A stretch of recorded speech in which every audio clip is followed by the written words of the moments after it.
Hey, everybody, and welcome to the Pursuit Podcast. This is your host, Jesse Slaughter. And tonight, we got a super exciting podcast with Jason Laird. Some of you know him from his days as a meteorologist with KRTV. But everybody knows him now as the morning guy on 560. He is an amazing, amazing personality and also a very good friend. This podcast is going to blow everybody away. From his time as a young man in Billings, Montana, even being a race car driver at one point, to his time now here, where he's been deeply involved in agriculture. And I don't mean deeply involved in agriculture like he has cows or does agriculture, but I mean involved in the politics of agriculture, involved in making a difference for farmers and ranchers, not only in Cascade County in the Golden Triangle, but for the entire state of Montana. He's deeply in love with his wife, Shannon. That's obvious in this. My favorite part, though, is when we talk about media.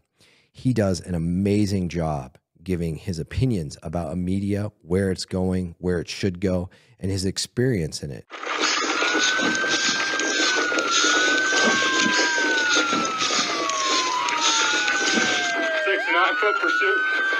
Stop! Sure, stop!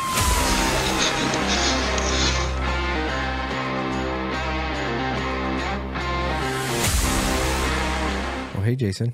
How goes it?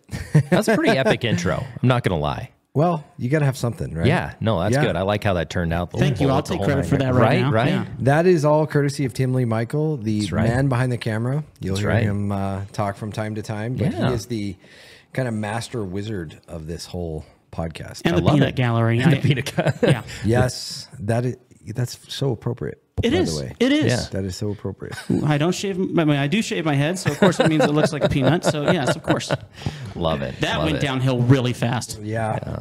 You guys take over. I'm done. Well, Jason, welcome. Yeah. Just for everyone out there watching and stuff, this has kind of been a long time coming. Yeah. I know we've had a lot of conversations about kicking up your podcast, so it's cool to like see it all come into fruition here. Yeah. No, it's super exciting, and it's a huge honor to have you on because thank you. You know, you were kind of one of the many key people helping me behind the scenes, kind of trying. No, you did a great job helping me, giving me advice. A lot of the equipment between you and Tim, actually, we bought based on your guys' recommendations. It's working okay. More importantly, this is spoiling me bad, man. Perfect. I know. Once you have the good stuff like that, it's hard to go back. Oh, and I use all my personal stuff at home, and it's like, this is nasty. Right. No, this stuff's amazing. So give me the first of all, let's just start kind of get things started off. Give me the 10-minute elevator ride of who you are, where you're from, and we'll go from there. No, you bet. So I was born and raised Billings, Montana. That's kind of where my whole life started, I guess you could say. Is Billings, Montana, born and raised there. Gosh, I don't even know where to start, to be honest with you. My life has been so loaded with various different things over the years. But so born and raised in Billings, Montana. Started working in radio and television at a pretty young age. That took me down to Colorado Springs, worked there for a couple of years, got out of the media business for a little while, had zero plans on getting back into it. I'm also a hockey referee, so was doing that full time for a while. And next thing you know, I had an opportunity to move back to Montana to do television weather. I'm actually a meteorologist by trade, and moved back here, and that's kind of the rest is history. Worked in TV for a while. Once again, got out of media, didn't have any plans on getting back into it, and had an opportunity to, go back into radio full time, and that's what I'm doing now. So that's where obviously you and I chat probably the most is on the radio. On the radio show. Yeah. So what school did you go to in Billings? So I grew up going to Skyview High School. Okay. So it was kind of weird, growing up elementary school wise, because I started at one elementary school. The lovely city of Billings claimed that the town wasn't growing, so they closed down a whole bunch of the schools and started busing kids to all different districts and whatnot. Well, since then, now they've reopened everything and built more up in the Heights, which is kind of an interesting concept. But anyway, so obviously the Heights is growing. Then went to, Castle Rock Middle School, and then Skyview High School is where I went. Didn't actually go to college right out of high school. Started working at an RV dealership, selling campers, believe it or not. If you can imagine little 18-year-old me doing that. I can totally believe that, actually. Me too. And so started doing that, and That's when I kind of stumbled into television eventually. Well, no, I'm sorry, stumbled into radio, and it wasn't until I got into TV that I decided to go to college, which is when I went into meteorology school out of Mississippi State. It's the only college that you can get a full-on meteorology certificate online. Everything else you have to be in person for. So, yeah, that's kind of the backstory there. Wow. So yeah, I'm Bozeman High. So we played sports and everything at Skyview High. Yeah. Yeah. They were a lot better than us back then. Yeah, we had a pretty solid team when I was there. I couldn't even begin to tell you how like high school sports have panned out now. But, it's a totally different animal. Yeah. It's basically all the places where everybody moved. Sure. They're just stacked. No, that makes sense. Yeah. Bozeman. Well, I've heard that too, like especially Bozeman. Yeah, all the out-of-staters coming in and whatnot. And, like they move up here because little Johnny can actually like play football here. I mean, it's people like Tom Brady's kids. I mean, not literally, but it's like people like that who live in Bozeman now. So they're, just rolling over teams, and it's crazy. It's totally crazy. But it's funny. You talk about growing up in Billings, and Billings is a really interesting community because it's always been the biggest community in Montana. Right, totally. By far. Ever since I was a kid, it was 3 AA high schools, Class A high schools. I mean, there's a lot of people that live there. For Montana, it's a huge community. It really is, yeah. And I mean, it was, when I was growing up, I mean, the Bakken wasn't a thing, but then the Bakken kicked into being a thing. And that's when you really saw the traffic, and I hate to say it, the crime come to Billings, because it was like, we were the closest large town to the Bakken. I mean, Sydney was kind of the closest Montana town, but there's not a whole lot there. And so you saw all of that traffic coming to Billings when the Bakken was booming, because guys and gals were working, a couple weeks on, a couple weeks off. And where do you go? Closest big town that has amenities. And that's where people would end up. So Billings, Montana. Yeah. So you also said you were a race car driver. Yeah, I've done a lot. So I started driving race cars when I was in 2nd grade. Quarter midgets, if you're familiar with what a sprint car looks like. Yeah. Just like a baby sprint car that races on pavement. I started that in 2nd grade. The only reason I started that was my dad was working on, my dad's always been a gearhead. I've kind of been a gearhead since I was a kid. And he was working for a guy and did some sort of trade. And we ended up with this quarter midget. And I'll never forget it. My dad gets home from work and he's like, "Hey, Jason, come out in the garage. I got something to show you." I'm like, "All right." So I go walking outside, and he's got it covered up in the corner because heaven forbid my mom sees this thing, right? Like she's going to come unfrickin' corked if she sees a race car in the garage. So he takes the tarp off of this thing, and here's a quarter midget. And I'm like, oh my gosh, and he kind of felt me out a little bit if that was something I wanted to try or do. And so he showed me, he's like, "You can't tell your mom," as if she's not going to find out, there's a flipping race car in the garage. But so anyways, yeah, he did a job, did some trade. That's how we got into it. We by far had the oldest car out there. Everybody had their fancy trailers, and my dad would literally just load the thing in the back of the truck, and we'd take the pit cart and flip that up on top of his toolbox and raced for a long time and whooped everybody's rear most of the time. So yeah, so started driving race cars at a really, really young age. Went from quarter midgets to dirt track. I had to take a year off. I remember I was in high school and I really, really wanted to go straight from quarter midget to a full-size car. But my dad's like, "No, you got to pit for a year." So one of his buddies was running a street stock, and went and pit for him for a year so I could kind of learn what that was about, because obviously you're dealing with something much larger than a little quarter midget. And did the street stock pit for that guy for a year. I think it was my birthday. That's when the thing showed up. So my dad ended up buying that car from his friend at the time. And we were having a birthday party at my house. And all of a sudden I hear this whoomp, whoomp, whoomp, whoomp, whoomp outside. I'm like, what in the world's going on? And go outside, and here was that street stock. And that's where I started in dirt track. Did that for a few years. Got into a super stock, which is a little bit juicier car. Did that for a few years, and then the track in Billings actually closed, so there wasn't really any racing. And at that particular point in time is when I was going into TV, so I didn't really have the schedule to accommodate, racing every weekend if I was going to make that career move into television. So yeah, I've done a lot of things. That's awesome. So I was super curious. Like, you and I have talked before, and you've kind of talked about the race car thing, like you've touched on it. But I never asked you the backstory kind of behind it. And that had to have been awesome, first of all, to do that. Yeah. But second of all, to have parents that supported you doing that. I will say, so I was an only child, like full transparency, so I didn't have, brothers and sisters to battle it out with. And, don't get me wrong, like I wasn't raised in a loaded household. We didn't have money pouring out of every freaking corner of the place. But, my parents gave me a lot of opportunities growing up, and I was incredibly fortunate to have those. Racing. I played hockey. I played every sport known to man growing up. I really wasn't limited on what I did growing up. Now, don't get me wrong. I didn't have this stuff force-fed to me. You know, my parents made me work for it. It's not like I was just like, oh, here you go. Here's a race car. You know, I had to learn how to tear the motors apart. I had to learn how to do maintenance. I had to mow the grass. I had my chores listed, you know.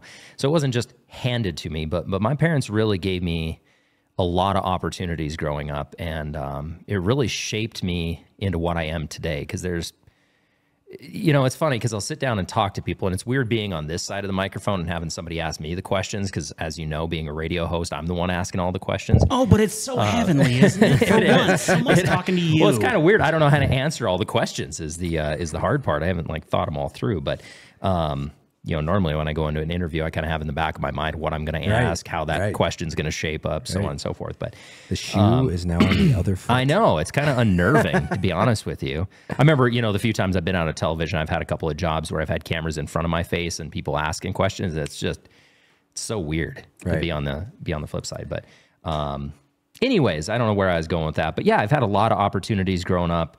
And I'm really fortunate. And it's funny because I'll talk to other people my age and they're like, oh, you know, I played baseball. Mm-hmm. And that was kind of the extent of it. And I'm like, well, I drove race cars. I played hockey. You know, I've had a lot of volunteer opportunities growing up. And it's just kind of amazing when you look back at all those things and where you are now. So I have suffered from only child syndrome as well. Yes. So I can relate. It's, you know, a lot of people make fun of us because we're totally. It's just like this big joke, like, oh, you got everything you wanted. Yeah. And in a lot of ways, I think you do get more opportunity because your parents don't have to say, well, everything has to be fair. You're not having to balance it. Right. So if you have two kids that want to drive race cars, not feasible. Right. You know, exactly. I have 3. Right. And so yeah, I mean, totally it's like, how's your top ramen? Okay, good. Yeah, right. Another, you know, but one of the things though that I think I found, and it's in talking to you that I wanted to kind of touch on, was because I was an only child, I kind of only had my imagination. Oh, 100%. 100%. You didn't have friends that, you know, you didn't have a brother or sister to keep you company all the time. So unless you had friends at your house or you were at a friend's house, you had to figure it out on your own. Yeah. I mean, it was, I can entertain myself 100% and be totally happy. Yeah. Like I'm social. I'm an extrovert. So are you. I can totally tell. But it's like, okay, if I have to go into my shop and have a cigar and relax, I don't need anybody with me. Totally. And I know some people that are like, well, you know, I don't do that unless someone's with me. And I'm like, what? It's so strange. It is. I mean, you learn an independence though that I don't think other people really have. Well, and I ended up marrying an only child, and it works out pretty well because like we both can do our own thing. Like we can literally be in the house. I'm on one end of the house doing my own thing. She's on the other end of the house doing her thing. And you're totally content with it. You know, you're not always required to have that person by you all the time to entertain you, keep you company, blah, blah, blah. Like you're totally content doing your own thing, which is nice. No, it's super nice. My wife and I have the same relationship, but she had 3 brothers. And honestly, I think it's because she's just like, I don't want to be around you. You're like my brother right now. Makes sense. Yeah. That's not awkward. She'll tell me that. She'll be like, you're acting immature. You remind me of my brothers. Go away. Yeah, go away. Yeah. That's what I was going to say. They probably drove her to that point. Exactly. If that makes sense. Exactly. Yeah. So no, true story. So the race car thing, I think is super cool because, I mean, you know, like Talladega Nights, you know, I mean, you got to live it out. You got to, you know, I mean, but what kid doesn't dream of getting to do that? Oh, 100%. I mean, that's an opportunity of a lifetime, you know, and it's funny because I don't do it anymore. I've since learned, since I have to pay all my own bills for everything, like it's a pricey little sport. And after you roll a few race cars, which I have, you learn really quickly how expensive it is and how difficult it is. So now I announce occasionally. So I used to do them all the time here in Great Falls, and I started down in Colorado Springs announcing. It was just one of those things. I had a client when I was working in radio that was the track promoter. I'm like, hey, if you ever need an announcer, let me know. You know, I did it a little bit in Billings. The only reason I ever announced a race in Billings because I rolled my race car and I was out for a couple of weeks. So I kind of did a little announcing there, went down Colorado Springs, had the opportunity to really get my feet wet with announcing. So it's a way to scratch the itch without the bill. You know, I get paid to be there versus paying to be there, which is kind of nice. Absolutely. No, I mean, I think anytime you have a passion and you can take your passion, do something different, I think that's super, super helpful. So you grew up in Billings and then you went to Colorado Springs. Is that your next destination? Yeah. So a little bit more on my media career. So I, like I said, started off selling campers, you know, made a boatload of money doing that, really lucrative job. But I always had this drive to do media. A little bit of the backstory on media. I can vividly remember my friends and I, we'd have little two-way radios and we'd rubber band the push to talk buttons down and play music through the radios. Probably highly illegal when it comes to the FCC, but we did it anyway. So I've always had this love of media, love of radio, right? So went from the RV dealership, started working in radio, started a corporate station, went to a locally owned, homegrown radio station that was 100% live, 100% local. That's really where I learned to do it. Once I got out of, I had this desire to continue following the media train, I guess you could say, right? So TV is the next logical step. Started working in TV, behind the scenes. I had no idea what I was going to do in television. I knew at some point I wanted to work my way in front of a camera, but I had no idea what that was. Was that going to be an anchor, reporter, weather, sports? I had no idea. My backstory with media is, so I'm also a hockey referee. My whole goal was I was going to ref hockey as long as I possibly could and then go into sports broadcasting. That's what I wanted to do. But I got a taste for media pretty early on, and the rest is history. So anyways, starting television, worked at Q2 in Billings for a couple of years. The reason I started doing weather is because the news director's like, hey man, you can talk about nothing. You're out of radio. You can ad lib. What do you think about doing weather? Our weekend weather gal's leaving. Can you do it? I'm like, well, I don't know jack about weather, but sure. I've always been interested in it. You know, it's cool. Love watching lightning and big storms and things like that, but I don't know anything about meteorology. So I took this intro to meteorology book, read the son of a gun cover to cover, memorized as much as I possibly could so I could sound halfway intelligent, got up there, started training, doing weather. It was funny. I'm not going to go down this bandwagon too long. I will get to your question, I promise. But so every year there's awards. And what I don't like about awards is you have to submit for those awards. Thank you. Other people can't put you in. And Exactly. It's so freaking irritating. Yes. Because I feel weird.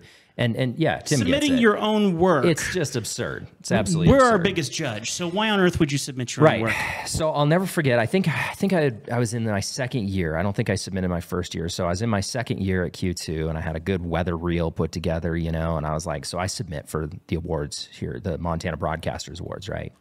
I don't even get a frickin' nomination, but I get 3 job offers out of that tape. And to this day, I'm still chapped about that. My opening shot was literally a live shot over flooding in Hardin, Montana in a helicopter. Didn't even get a nomination. Nothing. Thanks, guys. Wow. Three job offers. That's where Colorado Springs comes into play. I didn't apply for that job. They found me online just from my reel. And I had, I'm trying to think, there was 3 in the mix. I had Fargo Moorhead, I think, was 1. Colorado Springs was 1, and I cannot remember. I think maybe it was 2. Maybe I only had 2 because I can't remember the third. So we'll say 2 job offers.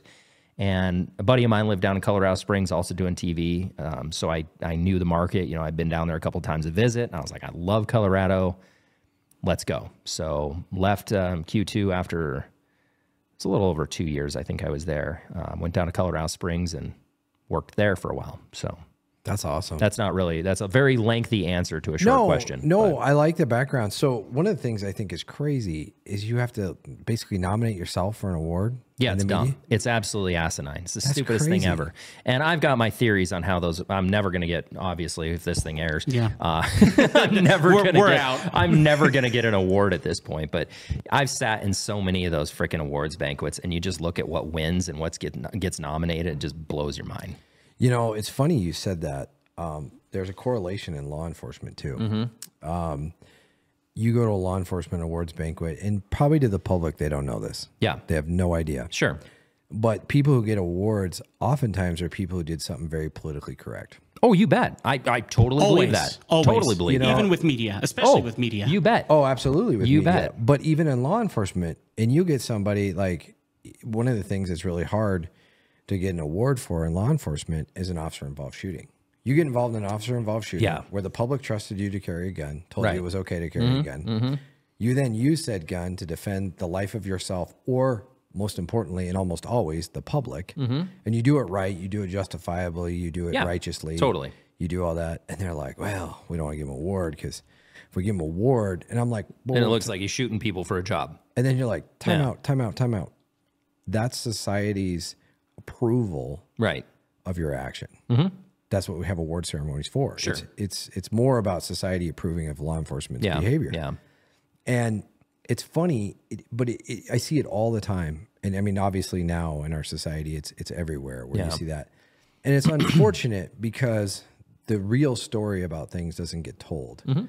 And I'm still trying to wrap my head around you saying that in media. Yep. Because you think in media, it would be like this. I mean, this is how I imagine it is, you know, like the manager, the producer, whatever, he or she's got all these people working for him. And they're like, you know what? Jason's doing a good job. I'm putting him in. No, not at all. I wish that's how it was. Nope. Honestly, that would be fantastic because I know of, you know, there's, and it's like this all across the country too. I'm sure that there probably are awards out there that somebody submits you for. And I'm not trying to get somebody to submit you for a freaking award. That's not what I'm saying here. No, we're just talking about But like, it's just the idea behind it. It's like, I don't want to toot my own horn. Yeah. I don't want to do this. And frankly, with technology and editing, you can make yourself sound or look as good as you freaking want. Absolutely. It's real simple. We're doing that right now. Exactly. This is really hard back here, guys. Really hard. And so it's just really frustrating how it works. But yeah, you submit your own stuff. That's crazy. I mean, that's just, I mean, to me, and so. And you pay for some of us, you got to pay for it. You do have to pay for it. It costs to submit money. your stuff. It gives me a total new appreciation for you guys in that factor. Because I mean, that is some backwoods politics. Oh God, you're trying to poke the bear on this one because Exactly. Well, one of the points of this podcast, right, Yeah. is how does this make our community better? Like that's the goal of the Pursuit podcast. Is I'm really not interested in D's and R's, reds and blues. Totally. What I'm interested in is like how do we make our community Right. better? So this is a type of issue that I can nobody listening to this Yeah. when it airs is gonna go, oh yeah, I knew that. I personally know people in Montana who have won regional and national Emmys for stories, didn't even get a nomination in the state of Montana or got runner up. Explain that one to me. Yeah. Yep, How does that work? Right? the system's backwards? It's backwards. And Yes. they claim that it is, you know, other states judging the videos and things like that. But it gets a little bit questionable when we'll just go there. It gets a little bit questionable when you have people on the board, okay, like news directors, station managers, whatever, that are on the board, and coincidentally, it's their people that win year after year after year after year. I've seen it done. Just look it up. You don't have to take my word for it. Just go look at people who've been nominated and who have won.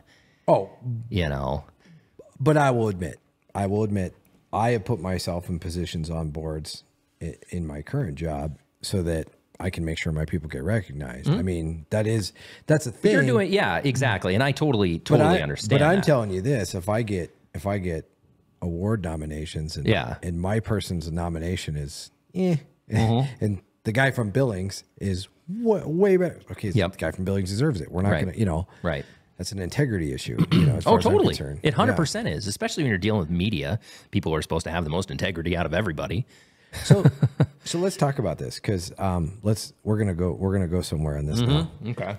So one of the other reasons that I really deeply in this podcast is there's like no legacy media now, No, it's dead and gone. and nobody is out there pushing the truth. No, definitely not. You know, I mean, Or just holding people accountable. You know, I will say locally, I see it. Tim McGonigal at KRTV does a decent job. Yep. I feel like he gets hamstrung a lot. oh, 100%.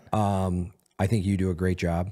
Well, I try, but you got to understand, like, radio news is a whole different animal. Absolutely. Right? Like, No, I don't have the time or resources to go out and play investigative journalist. Like, I had a salesperson talk to me about this the other day. She's like, oh, you should do a follow-up story on this. I'm like, you know, as much as I'd love to do that, Okay, I do a morning show. I do an afternoon show. I produce the news for all of the FMs, all of the AMs. I do production every day. I have to write 2 flipping articles a day. I don't have time to go out and dig into the facts behind a story for a 2-minute newscast. So, and the other person I was going to cite is like, I think Jen Ryle does a pretty decent job. Jen's an animal. But she kind of has her own unique wheelhouse too. You bet. But one of the things I'm noticing, and I think maybe you just answered what I'm about to ask, is, are we getting so distracted by social media that we're not just going out and talking to people and getting the story? 100%. 100%. Yes. Yeah. I totally agree with that. I mean, we sit here sometimes and we criticize ourselves and our kids and everybody for getting distracted by, as I call it, the dumb phone. And we accuse it, but I kind of feel like media just fell into that trap. It's like likes, hits, views, likes, hits, views. Yep. I mean, because likes, hits, views pay. Yeah. That's why. And so, like, to put it in perspective, okay, so since I've been doing this job, you know, we write articles every day. A lot of them are just generic. Sometimes they're news. To this day, my best hitting article, okay, was alcohol compliance. And literally the title was something like X amount of businesses fail alcohol compliance in Great Falls. You know what people click on? The bad news. Yes. Yeah. They don't care about the facts. They don't care about the backstory.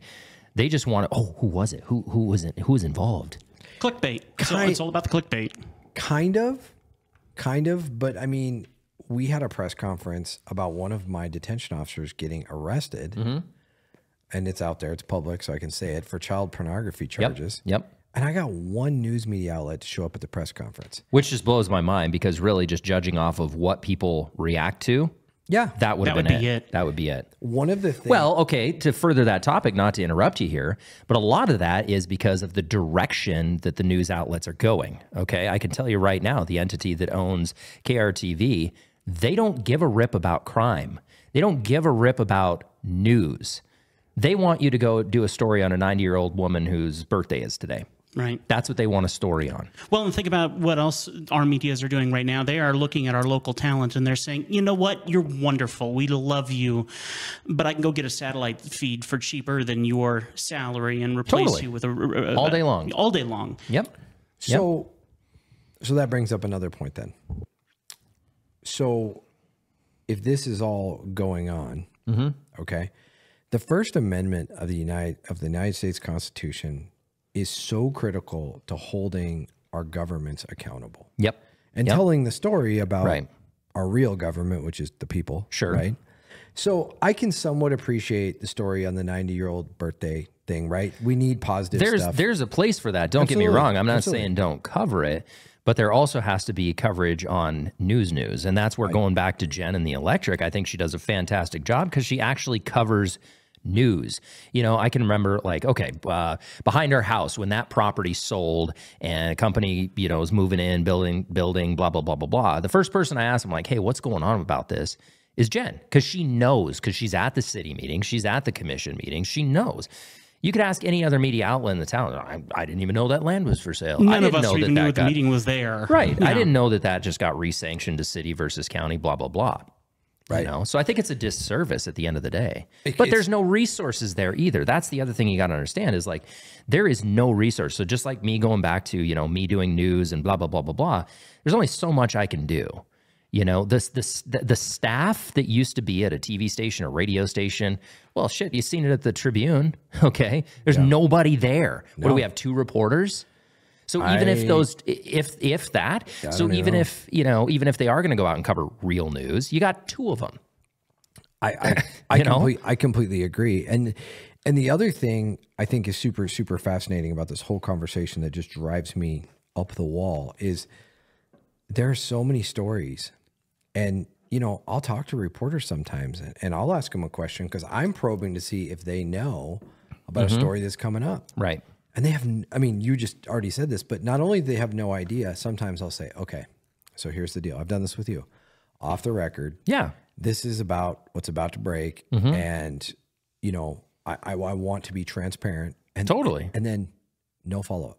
No, of course not. Of course not. No, nothing. And I'm like, and the other thing I found too is, and this is, all of them are guilty of this. if you are transparent and you do things like we do, which is like we'll Facebook Live our press release. Right. So as soon as I kick the press release, 5 or 6 texts on my phone. Are you going to live it? Because I'm just going to watch it. Sure. Totally. I'll take up. And I'm sitting there going, but you realize, right?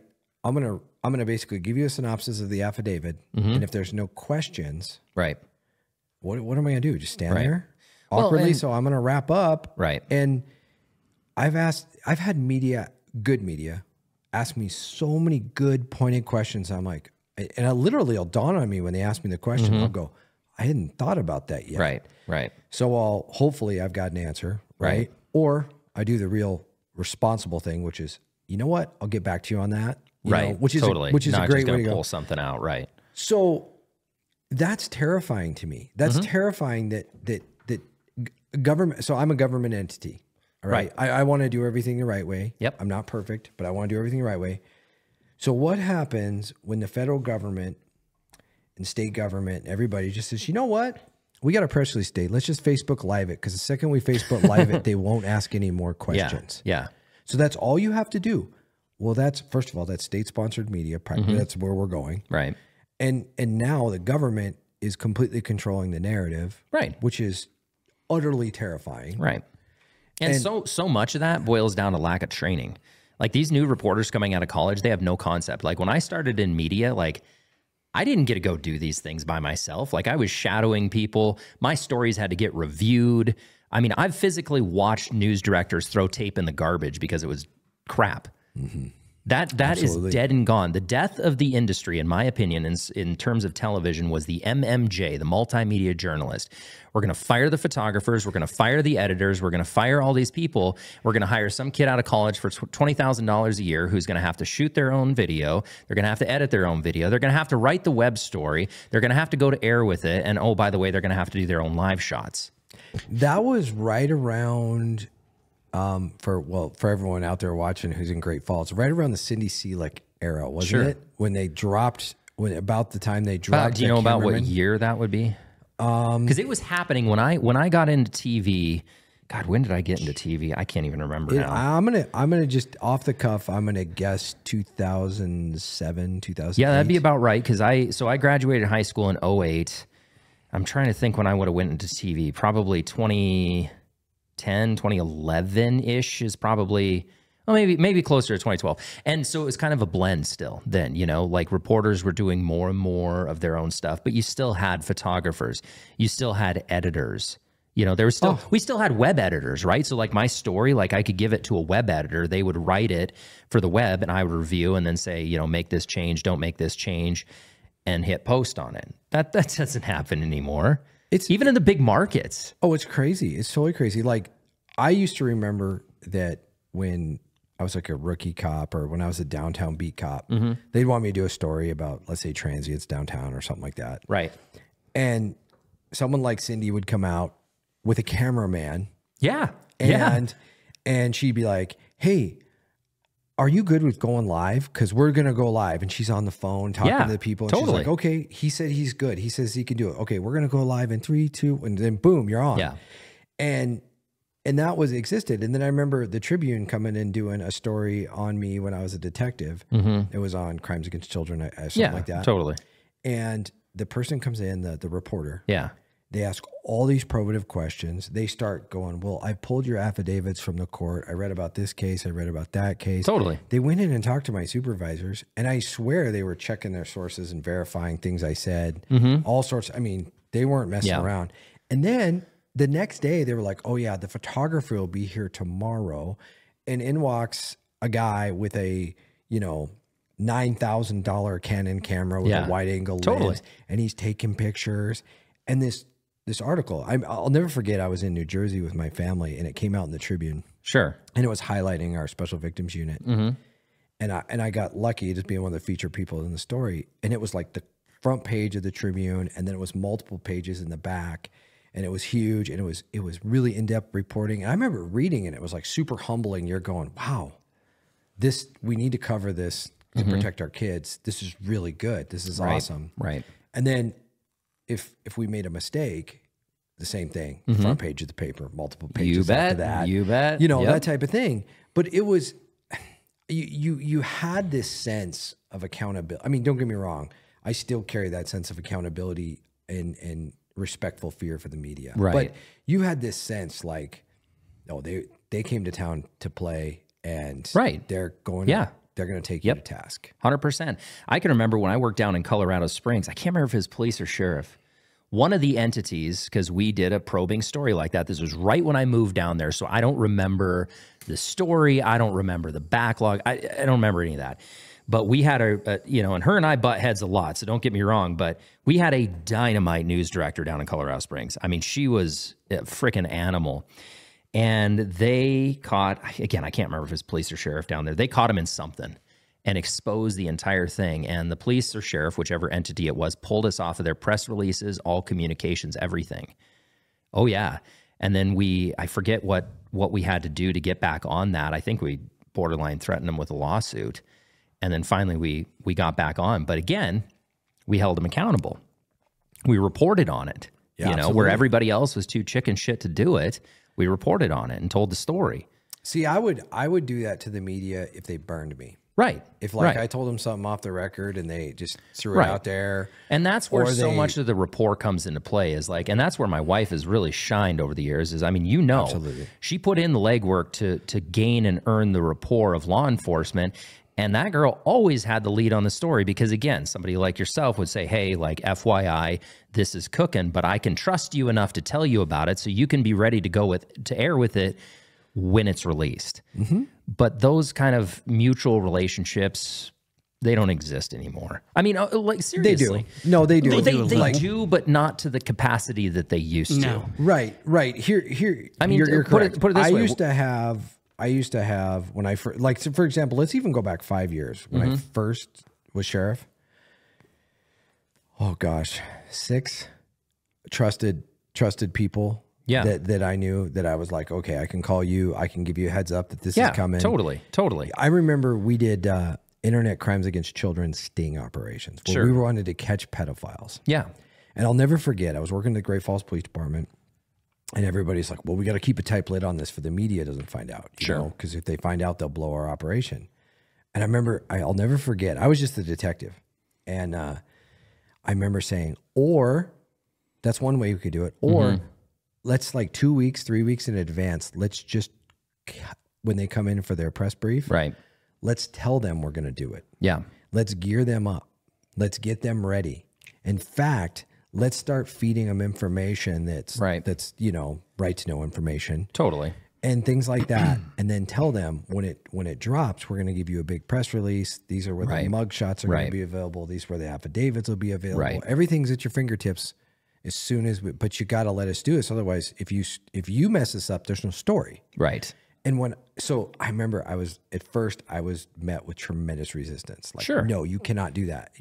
And I even got told by one of my supervisors, basically like, you're a detective, you're not the PIO. Stay in your lane. Stay in your lane, sure. And I finally went to I think I ended up going to the chief or something. And I said, no. This is not the right way to do this. Right. I'm interested in catching pedophiles. I'm not interested in having this blown up by an aggressive, because reporters even were then somewhat aggressive. I mean, Shannon Newth was a reporter and she was aggressive. Right, because guess what got you jobs in bigger markets back then? Right. That kind of reporting. But not only that though, if you hid it from the media, they thought there was another story. Mm-hmm. So they were going to come at you and find out. So I'll never forget, I walk in and I finally get the blessing and I tell him, I remember my heart was pounding so hard. I was like, please, because I mean, this was like the first major sting operation in Montana. Totally. In forever. Like, maybe ever. Right. And I was like, here's what we got. I mean, I was very transparent with him. I told him as much information as I could. Totally. And I said, and there'll be a press release. And I remember I kind of prepped the chief and I told the chief, I said, hey, when we do this, it's all yours. Right. And you got to stand up. And he was super proud. Like, he was super proud. And when he did the press release, I never forget, he just crushed it. Yeah. And I was super proud. I'm hiding in the corner because I'm a detective. Totally. I'm just like, don't point the camera at me. I don't want to be involved. And their coverage of that was phenomenal. Totally. And what was awesome is because that, and then we did multiple other ones. We did some around the state, and we did Montana. I think we were right around 70 pedophiles that we'd caught in a few year span. You bet. And you try to do them after that, and people would be like, "You're a cop." Click. And so, but that's effective because they're scared to go meet a kid because they might get arrested. Totally. So there's totally. But that's good. But the media did that. Exactly. Not us. Right. If we would have not told the media, I mean, I hear people make the argument all the time, right? Well, you could have done that multiple times again. Okay. But what about all those kids that really did get picked up online? Right. Exactly. Because by the time you're handling that particular individual, they're already doing something bad. They've already. So it's like, isn't it better to head it off before it starts? Yeah, it's called crime prevention. Right, right. And media plays a huge role in crime prevention. You bet. You know, I get super passionate about this subject when we talk about it because it's so good though. I'm loving this. I don't know about you. Yeah, this is great. Our guys are freaking out who's going to watch this later. Right, it's exactly. So aggravating. Right. And I love being held to task by the media. I do. Yeah. I mean, what do you want to know? Well, it makes everybody better. And it's not to get off topic, but stay on topic here. It's just like media competition, okay? If a media outlet doesn't have competition, like you're the kingpin in the community, like you could literally not show up for the news for 4 months and you're still going to lead the ratings, you get lazy, you get complacent, you don't try. And it's the same thing with somebody holding you accountable. You know that somebody's, lack of a better term, breathing down your neck. So if you screw up or you try to hide something, they're going to find out. It makes you better. Right? That's where media has failed epically is you get these kingpins and everybody else is just kind of there. And then especially when they start pulling out of market, you have nobody, right? Like, again, you could just not show up. I mean, let's just take KR, for instance. They've been a kingpin in the community for so long that they can half-ass it, lack of a better term, and they're still going to be number one. Yeah. Simple as that. It's terrifying. And so then you get complacent and you get lazy and you get the product that is put out now. It's garbage. Because there's no accountability, there's no competition. You know, you're going to be the best because you're the only one, right? Absolutely. And it's the same thing from a law enforcement perspective, I would imagine. Exactly. Well, okay, here's a perfect case in point. When I worked at the police department, you know, it was funny because we kind of always looked down on the sheriff's office. Sure, yeah. We always thought we were better than them, this and that. And then I ran for sheriff and I got elected sheriff. And I was like, okay, the arms are going to be open to me. Yeah. They're going to embrace me because we have a relationship. This is going to be awesome. Yeah. And what was interesting is there's a subconscious, and I don't think this is a conscious thing. There's a subconscious thing of, oh, you know our playbook and your competition. Yeah. So one of the things that we were able to do was use that as leverage. Sure. That's how the mill levy passed. Right. Was because they were making so much more money than we were, but we had worked really hard and started to change a culture. Yeah. To work up with them, to work at that level, say, you know, production. And so then the public was like, well, there's a huge disparity here. Right. Which there is. There always has been though. But somebody had to get in the game and say, I'm going to create competition. Exactly. And once you start creating content, now guess what? Both organizations keep getting better because there's competition. And it's very, very healthy. As long as you have that healthy, humble attitude that, okay, it's competition because it makes me better. Not, Jason, I'm going to go tear you down. Yeah. Because you know, back when you had a podcast, when you were allowed to. Yeah, exactly. Your podcast was because you were like, you had some cool name. What was your name? Cattle Barons Club. Cattle Barons. Okay. Like that's a way cooler podcast name, by the way. Awesome podcast name. Yeah. But it doesn't exist anymore. I know, but it's still super good. But like, let's say if that did, and I bring you on here just to like cut you down. Yeah. You know, and what's really cool about podcasts too, if you watch, these hosts are bringing on other people who are doing it. Totally. And they're promoting it. You bet. I mean, Tim Lee back here behind the mic, you got 2, don't you? 2? I got 1 million, but yes, 2 main ones. two main podcasts. Right. Yeah. He's got podcasts. He draws caricatures. Nice. And you know what? There should Jason, be no threat. You and I have an awful lot in common. People like us, we get involved in many different things. Yeah, borderline too many sometimes. Yeah. No, not borderline. Just far too many Definitely things, period. Too many, yeah. So yeah, absolutely. Yeah.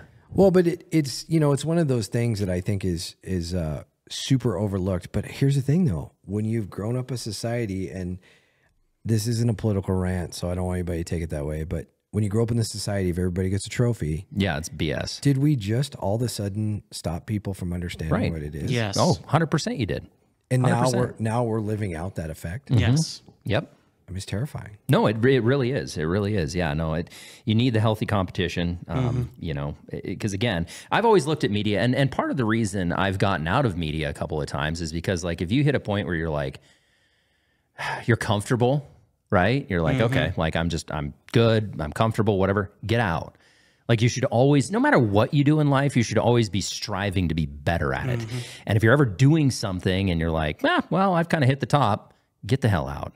Like, don't do it anymore. Move on, try something else, challenge yourself. Because if you hit the pinnacle and you feel that you've hit the pinnacle and that's gone to your brain, like, game over. Wow, that's some wisdom. I could not agree more with that statement. Well, it's true. I mean, it's true. Like, so, I mean, I don't even know if I've told you this or not, but like something I'm challenging myself with right now is one of my bucket list items I've always wanted to do. When I went through meteorology school, I was like, all right, once I'm done with meteorology, I get everything paid off, I have a little bit of money in the bank, I'm going to get my pilot's license. Good for you. Awesome. So I started that about a month and a half ago. And it's freaking hard. Yes. Like, I love aeronautics. Like, I learned a lot about it when I was doing meteorology, but it's just something for me to push myself. It's not freaking easy. I have homework. I have reading. It sucks, right? Like, we flew here a couple of days ago when that storm came through, scared the living shit out of me. Right. And I'm a total adrenaline junkie, and I'm up there puckering, Yeah. But you got to find those things in life to push yourself. Absolutely. And that's where, again, just to loop it all back. I mean, if you don't have the competition, you don't have something to push you, like, what the hell are you doing? Well, the other thing is you hear people say, we got to live a little. And a lot of people, is that going out and having drinks all the time? Is that, is that just going on vacations? No, it's not. Right. It's pushing yourself. It's right. doing new things. And I'm in the same boat you are. I have a couple of new goals that I set out to do, and I've been working really, really hard. And it's been excruciatingly humbling. Oh, you bet. That's how this whole pilot thing for me has been. I mean, even going back to weather, right? Like, I haven't done legit forecasting since I got out of television. I mean, I still do radio weathers from literally Cape Cod to California and everywhere in between, right? So, I mean, I still practice weather per se, but like the nuts and bolts of it, not so much. And now all of a sudden I'm trying to do my pilot's license. I'm up in the air trying to like figure out a freaking downdraft coming out of this storm off to my left. And if I don't figure it out, like now, I'm going to die. Right. It is humbling. You're like, Jesus, like what I've forgot, where I haven't pushed myself enough. Absolutely. And every time you get outside your comfort zone, you get stronger and stronger and stronger. Yeah. You have to push yourself out. And that's why, going back to media, why I love media so much.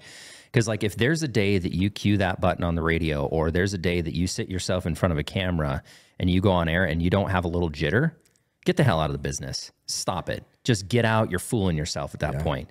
If you don't have the jitters in what you're doing and you're not constantly trying to push yourself, get the hell out and do something else.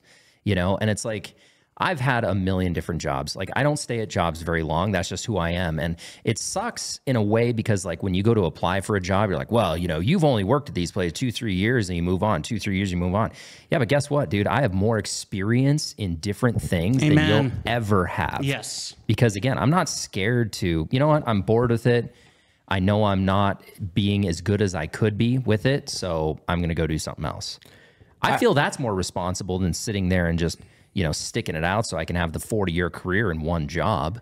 Well, and I think too, a lot of it's like, what are your priorities and how do you set your life up? Totally. If you set your life up so that you have the freedom to do these things, then you do it. There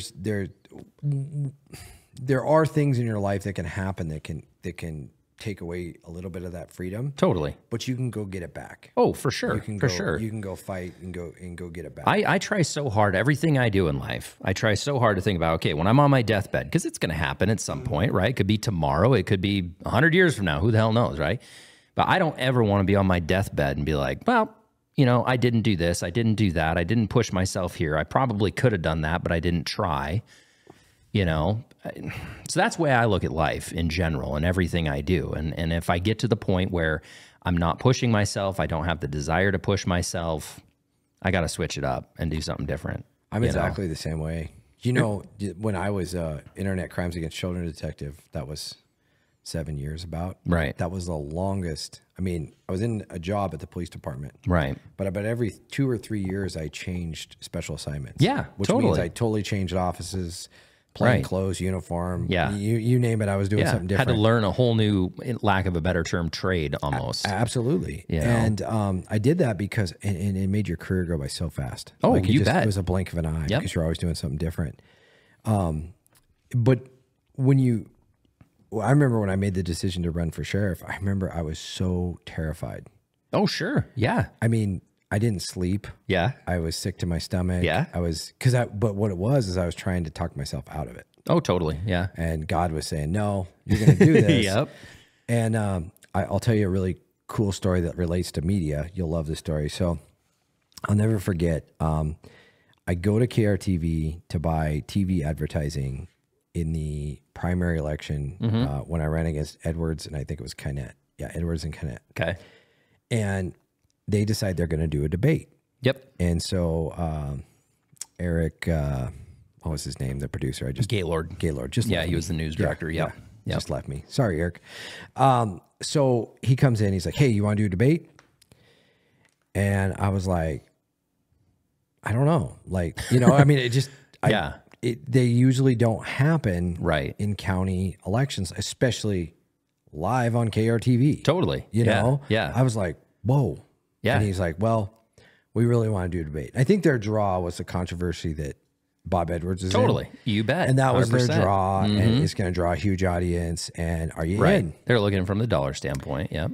And I remember I was like, well, I guess I'm in if Edwards is in because, I mean, he's really the person I have to beat to move on. So, and they go, yeah, he's in. I'm like, okay. So I prepped. I worked really, really hard. I mean, I prepped like crazy. I got this buddy, John, and he was my counterpart. And, and they grilled me with questions and grilled me. I remember we rented the basement of the O'Hare Motor Inn. Yeah. They have a conference room down there. Yep. And they just got after me. Good. And the questions were so hard. Yeah. And then Adrienne Erkey, my campaign manager, she made me not only do all that, we did mock press releases. Yeah. We'd already been doing all that, but she was like this. She was like, "You've been in debate mode too long. I need to break you out." And I was like, "What are you doing?" And unbeknownst to me, there was a phone on a tripod, right? Yep. She was filming it all. And I didn't know she was. I thought the phone was off because she'd done like one quick thing. Right. So then later on, she's like, "Okay, watch all this and grade yourself." Oh, it's debilitating. I mean, I was just like, holy cow, I'm going to get crushed in this. Yeah. I am going to just be annihilated. And so I remember, I'll never forget, I get my suit on. I'm all like suited up. Yep. My wife and I leave the house. And we left early. This is a super funny story. So I'm deeply in love with my wife. Yeah. And I'm super attracted to her. And I mean, I still have the 17-year-old boy attraction to my wife. We've been married almost 20 years. Yeah. Yeah. And so Adrienne, my campaign manager, they were going to have a watch party. Okay. And they were all going to watch it. And I was going to go alone. They were all going to watch it on TV. Yep. And Christy's like, "I really want to go with you." I'm like, okay. I'm like, anytime my wife wants to support me, I'm like, all right, let's go. So we told Adrienne, she goes, "No, he won't focus. He'll see you." And it was hilarious. And so we're like, as we usually have to do with Adrienne, we're like, "No, she's going." Yeah. Okay, but I don't think it's a good idea. So we go and we get all set up and it was comical. So anyway, Christy's back behind the lights and the camera. So I can't see her. You can't see So I'm anything. safe. Yep. So I'm safe. And I remember I was making noise. I think it was May 2nd and the election was in June. Yeah. And so the mail order ballots hadn't gone out yet. Right. And I knew I was close. Sure. I mean, we were in competition by this point. Right. Right. And I got up there and the questions that Tim and Shannon asked Yeah. softballs. You bet. Because they had been giving me these questions that were like 10 times Right. harder, But 10 times again- more controversial. Yep. And I felt so ready. Yeah. And Well, it's like training at the gym. It's the same thing. absolutely. You push yourself at the gym, so whatever you're training for. I mean, it's like when I got back into hockey. You know, I got just like I do everything. I got out of hockey for a while, and when I got back into hockey, oh my god! Like, you know, again, topic for a different day, probably depending on how long we're here. But the level that you train for has to be here when you're expected to do this. I totally agree. You don't rise know, to the occasion. right. You fall to your level of training. Exactly. So here's the funny part. We're driving. And I remember we had to go fix like yard signs. Right. Because we were early. Yeah. So we were like, hey, we'll swing by and fix because they'd winded blowing them over or something. Sure. And I was nervous. Yeah. I mean, super nervous. And I remember I was like tapping my hands on the steering wheel. And my wife reached over and she put her hand on my leg. Yeah. And she's like, you're really nervous, aren't you? And I'm like, yeah. And I mean, when she announced it, it made me like,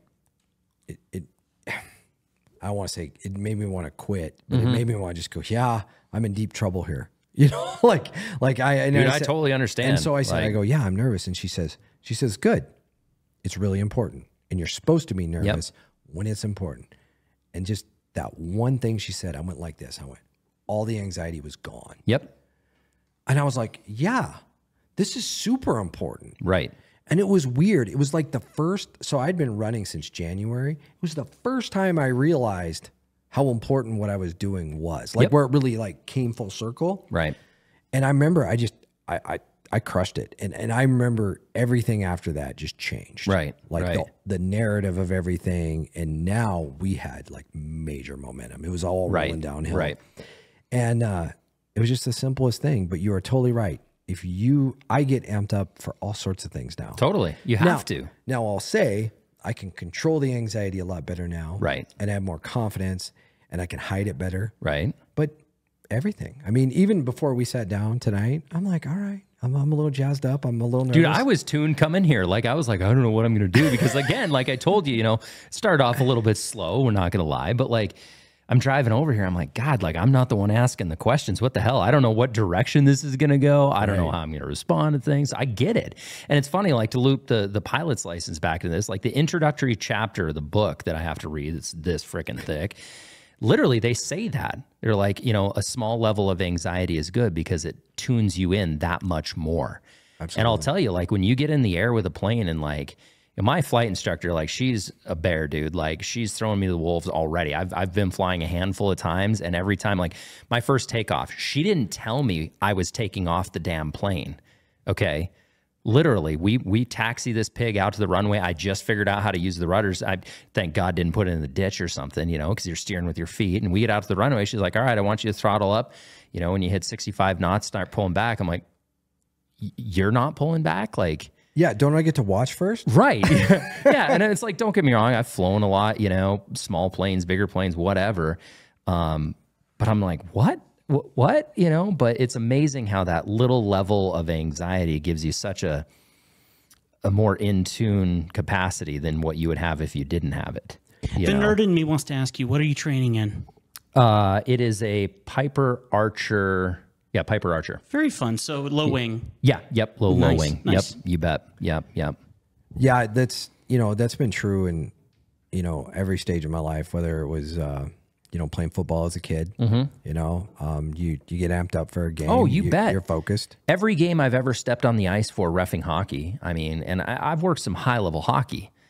Every game, I could go work a Great Falls Americans game, and when I'm at center ice for the national anthem, dude, like you're, yeah, and I was always a head ref. Like I lined a little bit, but again, topic for a different day. A lot of it boils down to size, speed, blah blah blah. But when you're in control of a game like that, and especially when you start working playoffs and things like that, I mean, there's not a game that I've ever stepped onto the ice where you're not sitting there during the national anthem, you're just like, oh my God, what am I doing? Like, I've worked probably thousands. Well, yeah, for sure. Thousands of hockey games. Right. And there's never been a game that I get out there that I am like 100% comfortable. Yeah.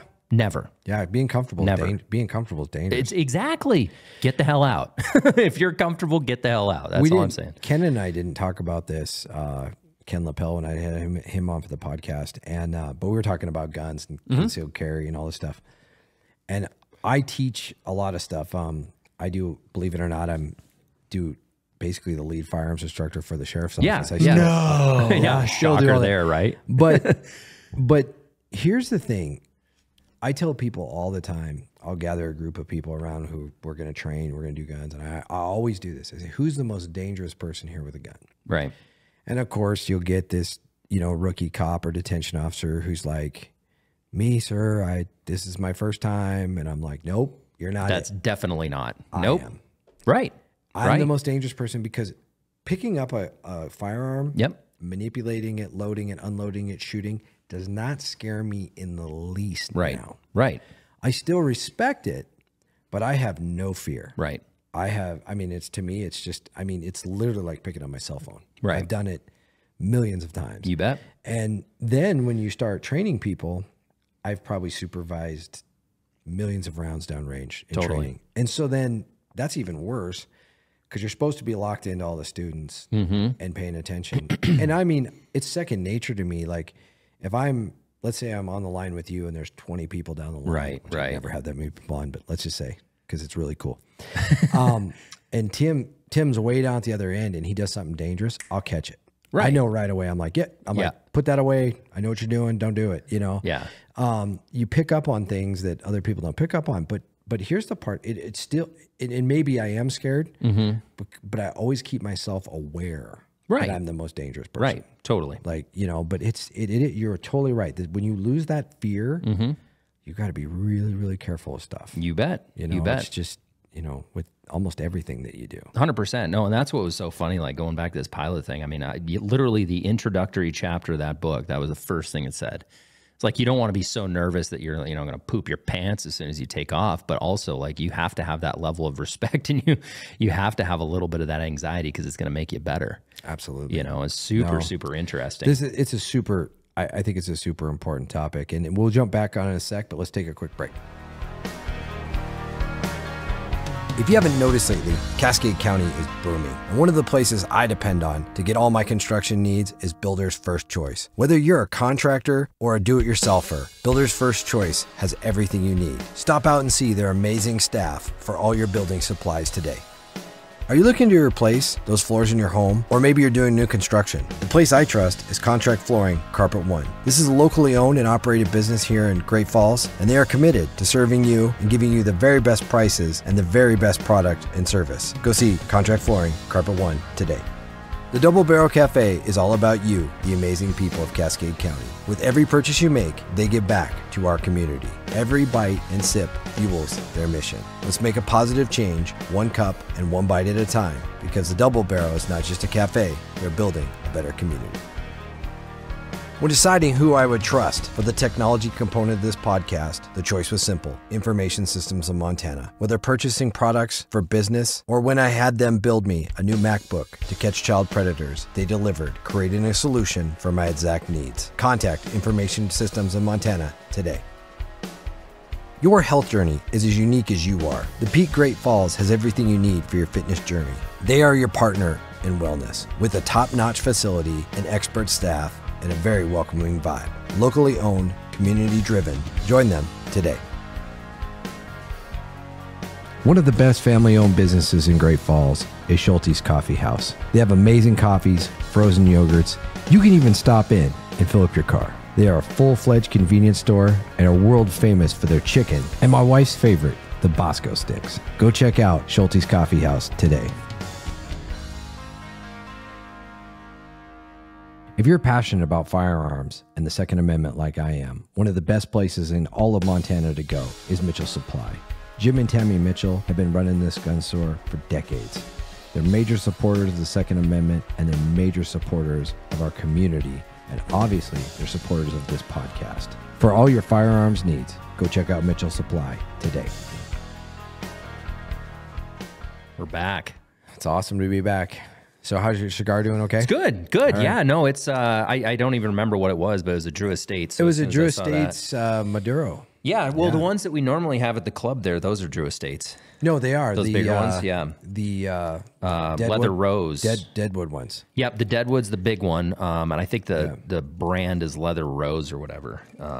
They're pretty popular. I can never find the dang things at the club anymore. Oh, Frustrates really? Me. Yeah. No, I mean, they have them, but they sell out really, really fast. I need to join that club. Yeah, when are you going to join? I'm going to join soon. I know I have an. It's a fun place. I have an extreme allegiance to Neil. Well, and here's the thing, that like guy. just kind of the same kind of conversation we're having here on the podcast is every day at the club. I've never gone to the club, and you and I have been there a couple times, but I've never been to the club and had a bad conversation. I've never left the club and felt like, well, that was a total waste of my time. No. The problem is it's a time warp. Like you'll be at the cigar club for, next thing you know, I'll never forget. I was there one night and oh gosh, what was it? I'm trying to remember if Shannon was still on TV or not. I think she was, and she got up. That's what it was. I was at the cigar club one night, and I, getting ready to leave. Next thing you know, it's like 2 a.m. and I get this, like I said, I just happen to look down at my phone and hear Shannon calling me. She's like, "Hey, you doing okay?" I'm like, "Yeah, what time is it?" She's like, "Well, I'm going to work, so You're coming home." Yeah, like you're just making sure you're okay. But and again, hilarious. it's like when you go to the cigar club, you're not going there to drink yourself into oblivion. You're not going there to smoke yourself silly or anything. You're going there to have a conversation. It's a relaxing environment where you just sit back, you chill, and you have a good conversation. Well, cigars are such a great conversation piece. I remember I got into cigars. My story how I got into cigars is super funny. So I go to a wedding one time with my wife, and you know how they always have like wedding cigars. Oh, totally. They pass them out, whatever. Yeah. Mm-hmm. And I've I'll partake in one every now and then, and every once in a while someone gives you a really good cigar, and you're like, oh, this is great, right? know? Well, we were at a wedding one time, and I'm smoking a cigar, and my wife's like, Do you enjoy cigars? And she starts like asking me these questions about it, and I keep looking at her like, and I remember thinking to myself, I'm like, honey, I'm not a smoker. This is not my thing. I enjoy it. She's like, no, I'm okay with it. It's cool. Yeah. And so then I remember saying, do you want one? She's like, no. And I'm like, okay, well, whatever. So I don't think anything else is a conversation. Yeah. That next Christmas, I get that humidor that's back there. You bet. And a whole bunch of cigars. Yep. And I remember I opened it up, and she's like super nervous. Yeah. Like really nervous about the present. She's looking at me, and I'll never forget, my wife has this notorious thing where she likes you to open presents early. Sure. Like if it gets there, she's like, just open it now. Can you just open it now? And I'm like, I love that. Break tradition. Do it's September 29th. Yeah. And she's like, I don't care. I don't care. It's a Christmas See it present. now. Just open it. I'm like, okay, whatever, And so, anyway, I opened this, and I remember I was excited, but I was like, that's a lot of cigars. Right. And you got to fill that thing. Yeah. And she's like, this is the funniest part. This part I got to laugh. She's like, you can go downstairs. Our old house had a man cave in the basement. Totally. And I had a really nice gun room, and I work on guns and listen to music and, just kind of, usually after my kids went to bed or whatever, just kind of chill. Had TV in there, watch football, all sorts of things. So I go down there, and she's like, you can smoke in the house. I don't care. I like the smell. She says, I like the smell. Oh, of really? cigars. Yeah. So she's like, don't worry about it. And I'm like, first of all, now all of a sudden I'm like, well, A, you're the greatest wife ever.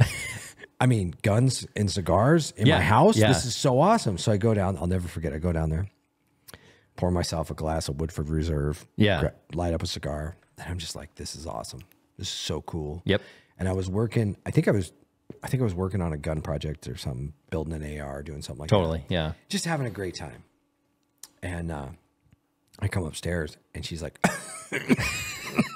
now it's like 2 stories up too. Yeah. And she's like, no, it's okay. It's okay. I'm going to have to like close the vent. I'm like, oh, okay. I'm like, I'm so sorry. I'm like, I'll crack the window next time. She's like, yeah, would you do that? I'm like, okay.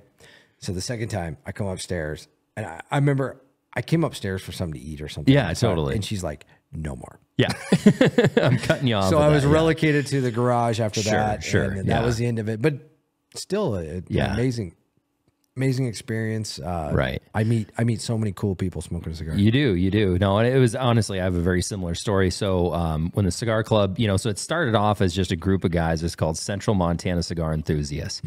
And so Neil, who's one of the, I'm a member of the Facebook group. Yeah. Yep. So Neil, one of the owners of the club, he also owns Tracy's, and we would sit out on the porch on like a Sunday evening and smoke cigars out there at Tracy's. And anyways, they put out on Facebook, they're like, hey, we got a big announcement with the club, because they had been talking about this club for a long time. Oh, I remember. It was years and years in the making. And so I told my wife when I went to that, I was like, just FYI, I'm probably going to be spending some money tonight. Just FYI. And she's like, totally fine, whatever, you know.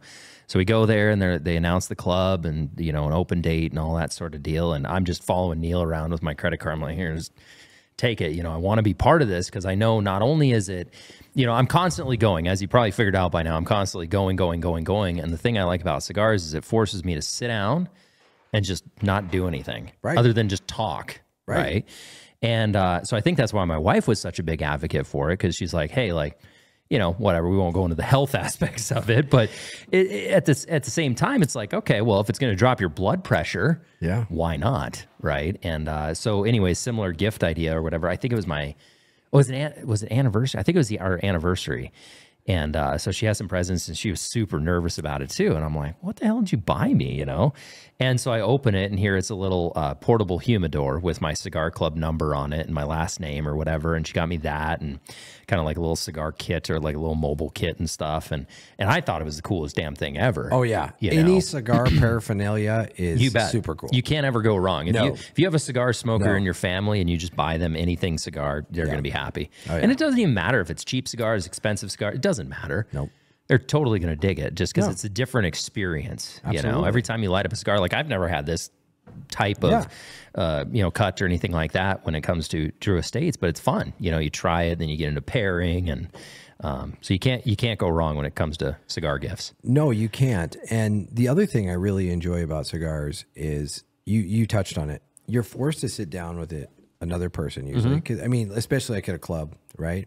You're forced to sit down and have a conversation, and that conversation is at minimum going to last the length of that cigar. Totally. A cigar smoker doesn't go like this and go, I'm done. And, right. I mean, right. Unless like an emergency comes up or something like that. You don't do that. And if you're like me, you're so cheap, you cut the end off and save it for later because you're like, heck yeah, I'll smoke the rest of that later. I'm good with that. You bet. Yeah. Well, they're not exactly cheap either. No. So you kind of, you know, enjoy it. So that's the cool part is it's like, what's the time clock of this conversation? Well, it's at least a cigar. At least. Right. And right.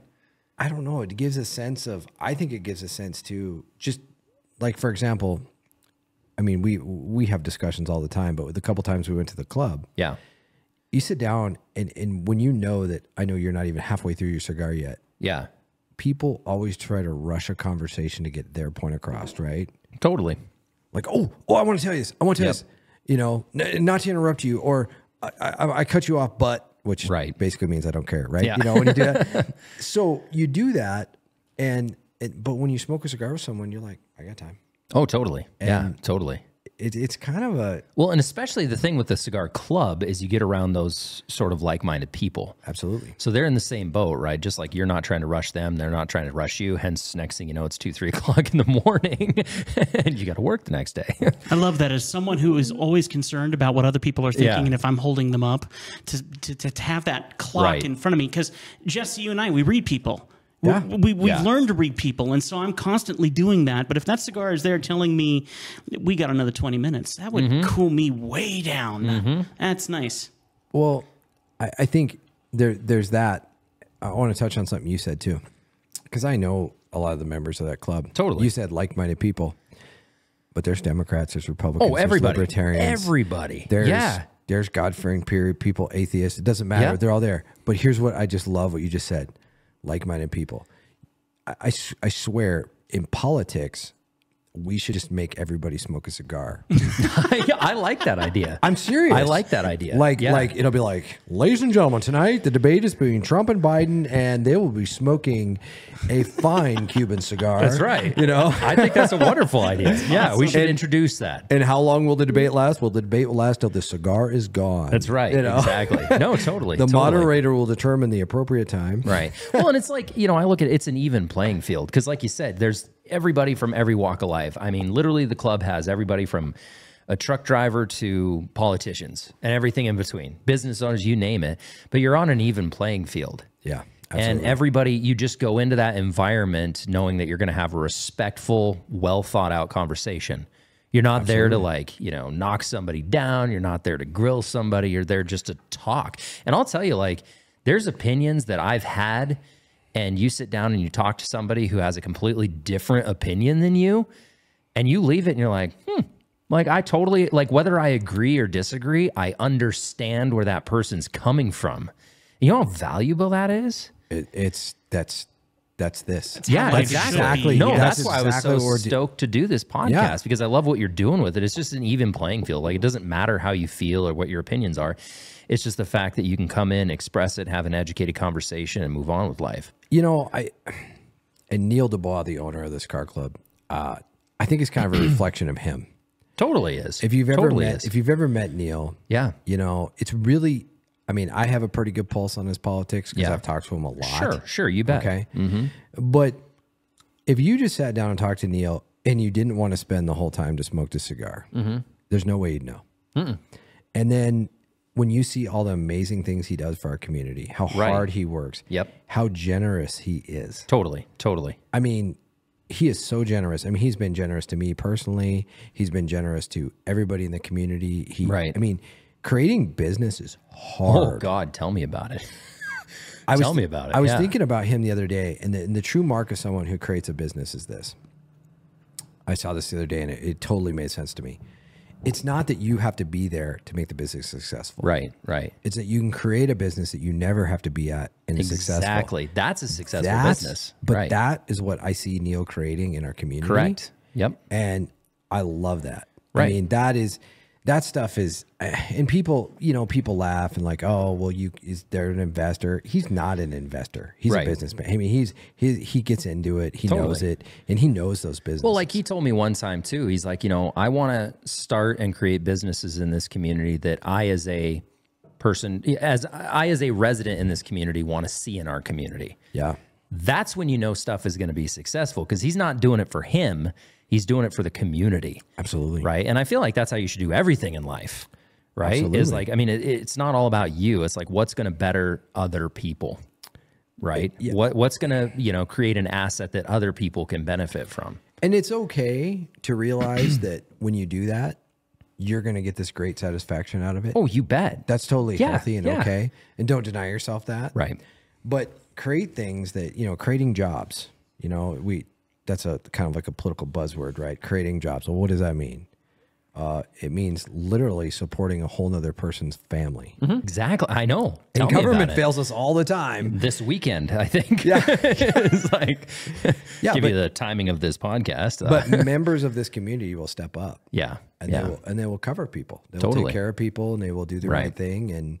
And so I mean, that's the thing is like, I love living here. I don't know how you feel about it. Well, I mean, going back to me, I chose to move here. Right. I had the opportunity to move back to Billings or here. Now, pay did have something to do with it. I'm not going to lie to you. Mm-hmm. But, you know, my dad was born and raised in Great Falls. My grandma lived here. My family's farmed up on the High Line for 130 years plus. So, you know, I was very familiar with Great Falls before I moved back here. And there's always been something with Great Falls, this sense of community. And listen, like, I'm going to go off on a bit of a tangent. People complain and moan and bitch about this community all the time, and it drives me nuts. Absolutely drives me nuts because there's no reason for that. You know, our community, I mean, Great Falls is one of the most giving, supportive, forthcoming communities I've ever been a part. I've lived a lot of freaking places. When I was reffing hockey, I was living, staying, you name the state, you name the town, I've probably been there. And so when I had the opportunity to move back to Montana, I chose Great Falls. You know, and a lot of people think I'm nuts for doing that, but I'm telling you, like, it's paid off. You Absolutely. know, it's a great community. It is a wonderful community. I moved here from the community formerly known as Bozeman. Yeah. I had somebody tell me who moved here. Well, you know, Lane, Yeah. Nordland, you Yeah. know, Western Ag Network. And he told me it was funny when he, so he lives just outside of town now in Stockett. And anyways, when he moved here, he's telling everybody, he's like, yeah, I moved from Los Angeles. Yeah. What? How's that work? You're working? He's like, no, Bozeman. I moved from Los Angeles. You know? It's true. It's Yeah. true. It got totally crazy. So I moved here, and I remember when I moved here, I was like, well, wait, this isn't a, so Bozeman, when I left in the 90s, to early 2000s, it had the perfect mix of cowboy agriculture town, College National Final Rodeo, You bet. all that good Yep, stuff. totally. And college town. Right. And I'm in my 20s. And I mean, gosh, in your 20s, a college town is so much fun. You bet. There's something Yeah. to do every single night. Yep. It's just nonstop fun.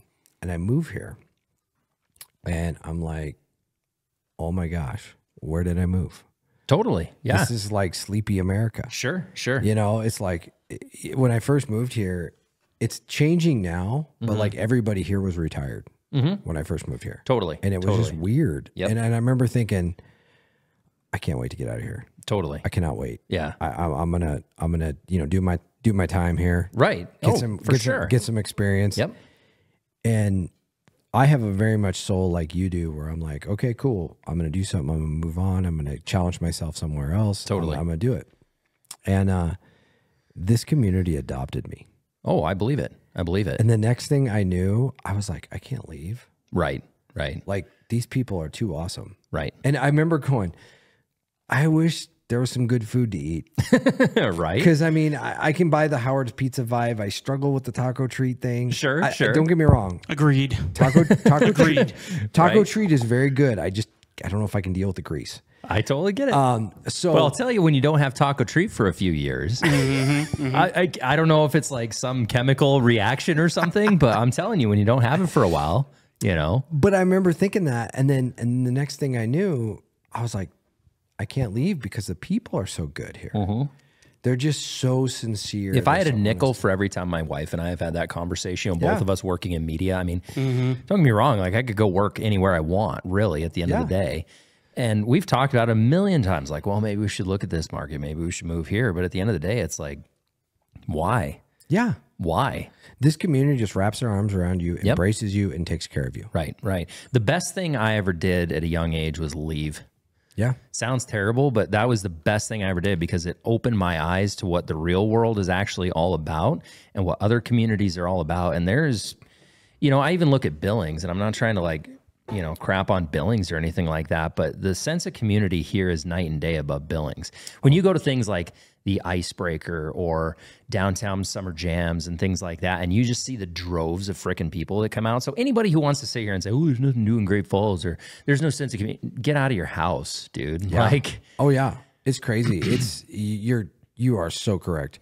And then look at what's happening in downtown right now. oh my gosh. When I first, when I moved back to Great Falls, kind of put a timeline on it, Mighty Mo was downtown, and N-Bar had just opened, and that was it. Yeah. So, I mean, it was in that transformation period. Right. And you look at the assets we have in downtown now. I mean, you have the Newberry, you have the Block, you know, you've got the Wild Hare. The Wild Hare. You've got Elevation. You've got all these like really nice places in downtown Great Falls. It's night and day compared to what it used to be. You already said it, but like Tracy's. Oh, Tracy. Oh my gosh. Yeah. And what a cool deal, right? So going again, back to Neil. I mean, Tracy's has been a Great Falls staple since the beginning of time.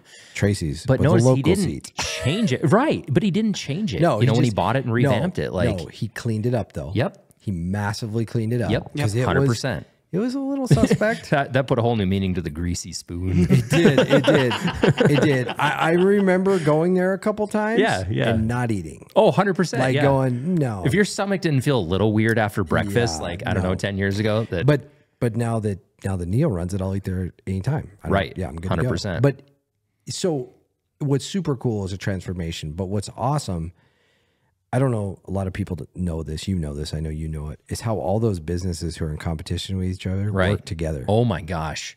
Yeah. I They're mean, like it's, all lack of a friends. better term, it's a cult. Yeah. Literally. Absolutely. You know, because again, yes, they're in competition. Yes, they're always trying to be better than the other guy. But like, you just take the Newberry, for instance. Okay, so like my radio show, not on 560, but Max Country. You know, they sponsor my entire show, the Newberry does. And I'm not just saying this because they sponsor my show, but like just the other day, so I do endorsement ads for them. Like, hey, this is coming up at the Newberry, blah, blah, blah. Stop down and see them. Prime example, here, Mark Wills is going to be coming to downtown on 9th of October.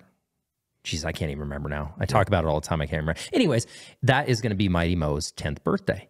So guess cool. what? They're doing like you buy a ticket to the show, you get a free beer from Mighty Mo. So it's just that cross promotion like that is amazing. Oh, and the Mighty Mo is such a staple down I there. know. I love their pizza. They've done so good down Yeah. there. Yep. Well, but you know, you go down. So one of the reasons I talk about downtown a lot is I used to be the downtown beat cop. I was a downtown beat Whatever cop. happened to that, by the way? I asked them about that on my show. This might be prodding the bear a little bit, and we don't have to talk about it, but like I asked that with the upcoming public safety mill levy. Oh no, you can poke the bear. Just Okay, fine. well, okay, so this is my personal opinion. Yeah. Nothing against my brothers in blue. They are crazy if they don't bring that back. Well, I asked him and I didn't get a straight answer. No, and they won't. I asked them on the radio show, I said, with this public safety mill levy and you hiring more officers, doing your thing, blah, blah, blah. I said, what's the status of a downtown officer? Just the presence of somebody downtown. So here's how important I think it is. At our command retreat, we talked about doing it as a sheriff's office. And right now we can't do it just because we haven't got our staffing fully up and our people out training. And quite honestly, I push my staff so hard they have too many irons in the fire. Totally get it, yeah. But we are even thinking about it. Interesting. Because we know how important that is. Right. We know that a prosperous, economical, safe downtown is the key to your community. 100%. It's the heart of your community. Another, I endorse the Downtown Great Falls Association on my show. And that's something I always talk about is how the downtown is the heart of the community, period, end of discussion. Well, it's you know, I mean, if it's Rome, right? It's the thing that everybody kind of goes to. It's like, you know, judge a city based on its downtown. Oh, 100%. 100%. Going back to Billings, you know, Billings, the downtown was a dive for a lot of years. And they stepped it up. They stepped up their game. It was pretty good for a while. And now it's back on the downward freaking spiral. Yeah. And I'm like, what the hell happened? Like, you saw what it can do for your community. What in the hell are you doing? The community policing aspect, it's a double-edged sword because a lot of people look at it as politically correct. Right. I had a really good mentor that told me one time that it's not if you do it correctly. You can be aggressive, you can arrest people, you can hold people accountable. That's the idea. Right. That's what you're supposed to do. Sure. You're supposed to run those bad people out of that community and keep it safe. Right. Right. You know, and so I think there's a lot of validity to it. My personal opinion is the police department is crazy. In fact, I think if they wanted to pass their current levy, they would put that at the forefront. You would think. The downtown officer is coming back. So when I was down there, you know, it's funny. I was just talking to Allison at Dragonfly a couple days ago, and she was reminiscing with me about the good old days. Right. You know, because Dragonfly has been a staple there forever. And she went to check to make sure she had my phone number correct in her phone. And it said, Jesse, police.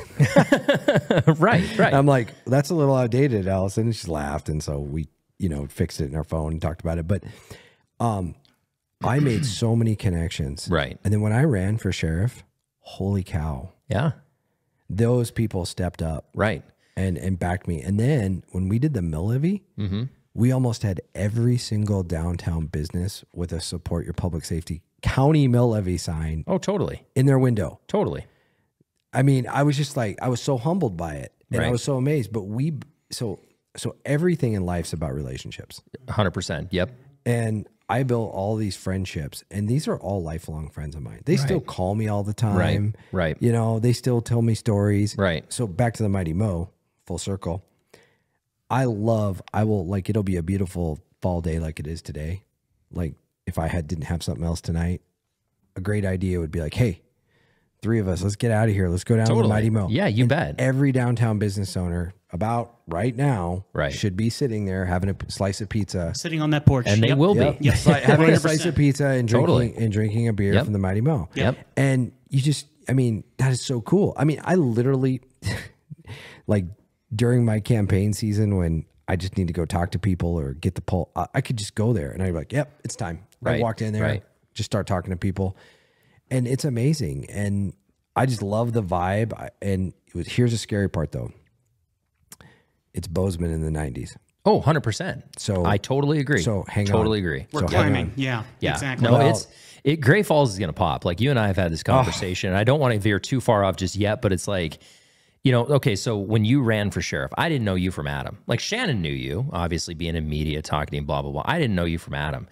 And I remember she made mention, she's like, well, Jesse was like the downtown cop. I'm like, okay.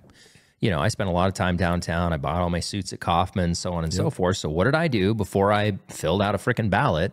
I went downtown. I started asking people. I was like, who the hell is this Jesse Slaughter guy? Like, what's the story behind this dude? You know, I did my homework on it. And I didn't hear, and I'm not just trying to blow smoke. I mean, I didn't hear anything negative.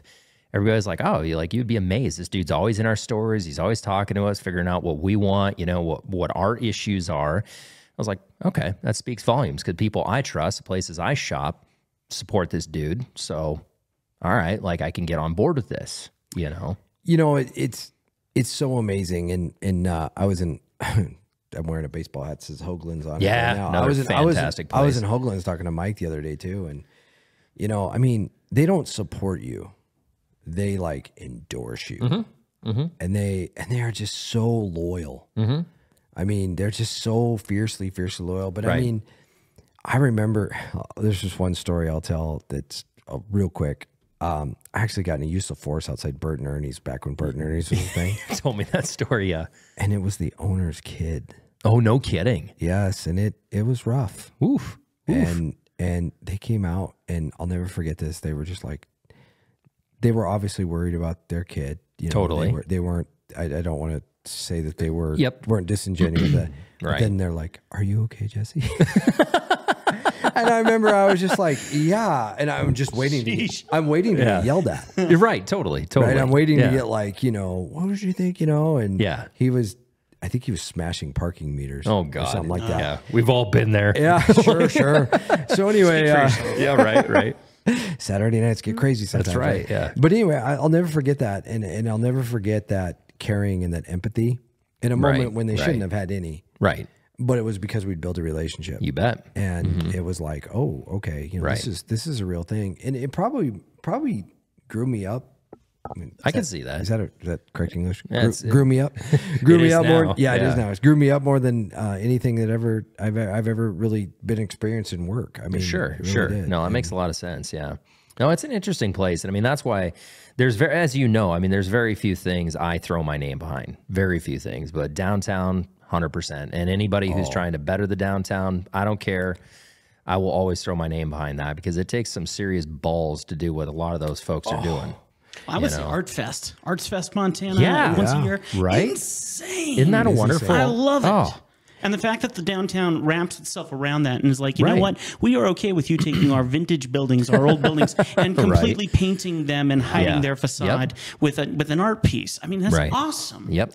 Well, it takes a lot of courage to do stuff like that. Yes. It Well, does. like, I mean, and again, not to, focus in so much on the Newberry, but I mean, can you imagine, okay, so group of guys and gals get together and like, we're going to bring a high-end concert venue to downtown Great Falls, a town with a population of 60,000 people, and we're going to bring in big names. Yeah, big names. What? Like, dude, that takes some nuts. Yes. Like, I'm not trying to be, vulgar. No, but it does. It No, does. it does. I mean, you got to really like trust your community and Well, leadership is all about courage. it is. It is. If I was talking about this with my command staff today, and I was like, it's like if you don't have the courage to lead and you don't have the courage Right. to do the hard things, you do not belong in leadership. Right. And everyone down there is a leader. Right. They 100%. are all leaders, and they are just crushing it for our You bet. community. And I'm super proud of them. And the other thing that I love about them is they're doing it the right way. Right. Like have you seen a lot of out-of-state influence come in down there? Not No. very much. I think we're getting a Rib and Chop House, which is still, I think, a Montana-owned Yes, business. I believe think so. so. Yep. But I mean, that's super, and it's super cool. Yeah. So Mike Callahan, the owner of Oh the yeah. bar Yep. and the block, I went in and was talking to him about it. I said, "How do you feel about that?" And he goes, "That's the best thing that could ever happen to us." There you go. Agree. And I said, oh, "Okay, cool. Why do you say that?" He goes, "Well, you know what's going to happen? Everyone's going to want to go there, and they're going to have a waiting list. Yep. And they're going to go, well, you know what? I don't want to wait. Let's go down to the M Bar." Yep. Right. Or they And I get was- done eating there and they want to continue the night, so they have a cocktail. Exactly. And you're going Or a beer or whatever. But that's what happens in rockin' downtown. Totally. Anyway, it's so cool. One of the do you guys ever hear the story about Steve Valley? I don't think so. No. So he owns the Higgins apartment buildings. Okay. So I think like that Wrangler Art Gallery's in there. Yeah. The, Yep. that one like super young kid that owns the that's Oh, the Chase- virtual Chase Your Dreams reality. VR. Chase Your Dreams, yeah, which is yeah. super cool. That is neat. Yeah. My son and I go there and bond. It's yeah. awesome. Nice. So anyway, that whole building was a dump Totally. when I was a downtown officer. I mean, when I'm talking dump, I'm talking like you were scared you're going to die of Need a cancer. tetanus Like shot when you go in the door. Yeah. So that guy moves here from San Diego, Right. And like the way I understand it, this is him telling me this now. Gosh, what is this? Almost 20 years ago. Right. And gives up his life savings to buy this building. Yep. His whole retirement. And he lived in the apartments. Totally. Because he didn't Right. have any money to do If you're anything else, cashing in right? that kind of chips. Right? Yeah. And he redoes that whole thing. Right. And I mean, it was literally an entire city block that he like took over. Right. And he did. And he was hiring the booters from the old booter program. Yeah. Which, by the way, the Department of Corrections totally needs to bring back. That's something awesome. Yeah. And they would come in there and they would work and they would do all this stuff. And he said they were the best. And he worked, I mean, he slave labored himself. Right. And they turned that into that whole block. And it's beautiful. Totally. And it's something totally to be proud of. And and that's what's happened all over down there. Right. You know, and there's still a lot of work to be done down there. Too. Oh, 100%. I mean, and you even look at, that reminds me of Wild Hair, and you're just seeing like what they've done with that building. I mean, again, that was one of those places you borderline needed a tetanus shot to go into. And you look at how nice it is now. Well, it's true. It's true. It's very true. The lobby bar, the Indigo. Yes. Was it the Indigo? Yeah, the Martini bar. Yeah. It was a bunch of things. Right. But, and that's, I'm a huge advocate for, here's the deal. Like, people always complain, like, we don't need people in Montana. Nobody should move here. Bullshit. That's asinine. Okay. Like, you need people to move here for growth. It's so funny because the same people that bitch and moan about people moving to Great Falls are the same ones that bitch that we don't have this. Exactly. We don't have that. Well, guess what? Until you increase your tax base, you're not gonna get that. So pick your battles. And I truly feel that you can either be part of the growth or you can take the back seat and let the growth happen, and then you don't have any control or say over it. Yeah, and then your property tax will go through the roof, and you got to move. And it's going to happen. I mean, we've had this conversation with Malmstrom and the big missile silo redo and everything. Like, again, going back to living down in Colorado Springs, I've seen the kind of influence that Northrop Grumman has on a community. Right. Okay, you're a frickin' secretary at Northrop Grumman. You're going to make $100,000. That entire missile-based project is based out of Great Falls. And people still, to this day, I talk to people all the time. They're like, what's going on? What, do you live under a freaking rock? Like, you're either going to be part of the growth, and you're going to embrace it, and you're going to help control it. And control is not the right word, but you're going to be part of the growth, or you're going to take the back seat. Well, you're going to have a say in it. Exactly. Right. And that's something I always try to do, with going back to work and writing articles and things like that. Whenever the city sends out like, hey, we have these advisory committees or we have these boards that need people, I always post that. It's not fun to be on boards. It's not fun to be on committees. It's a pain in the butt. But like, you're either going to get involved or you're going to sit in the back seat and then complain about it. Absolutely. Take your pick. No, I absolutely couldn't agree more. And it like to quote Deion Sanders, we coming.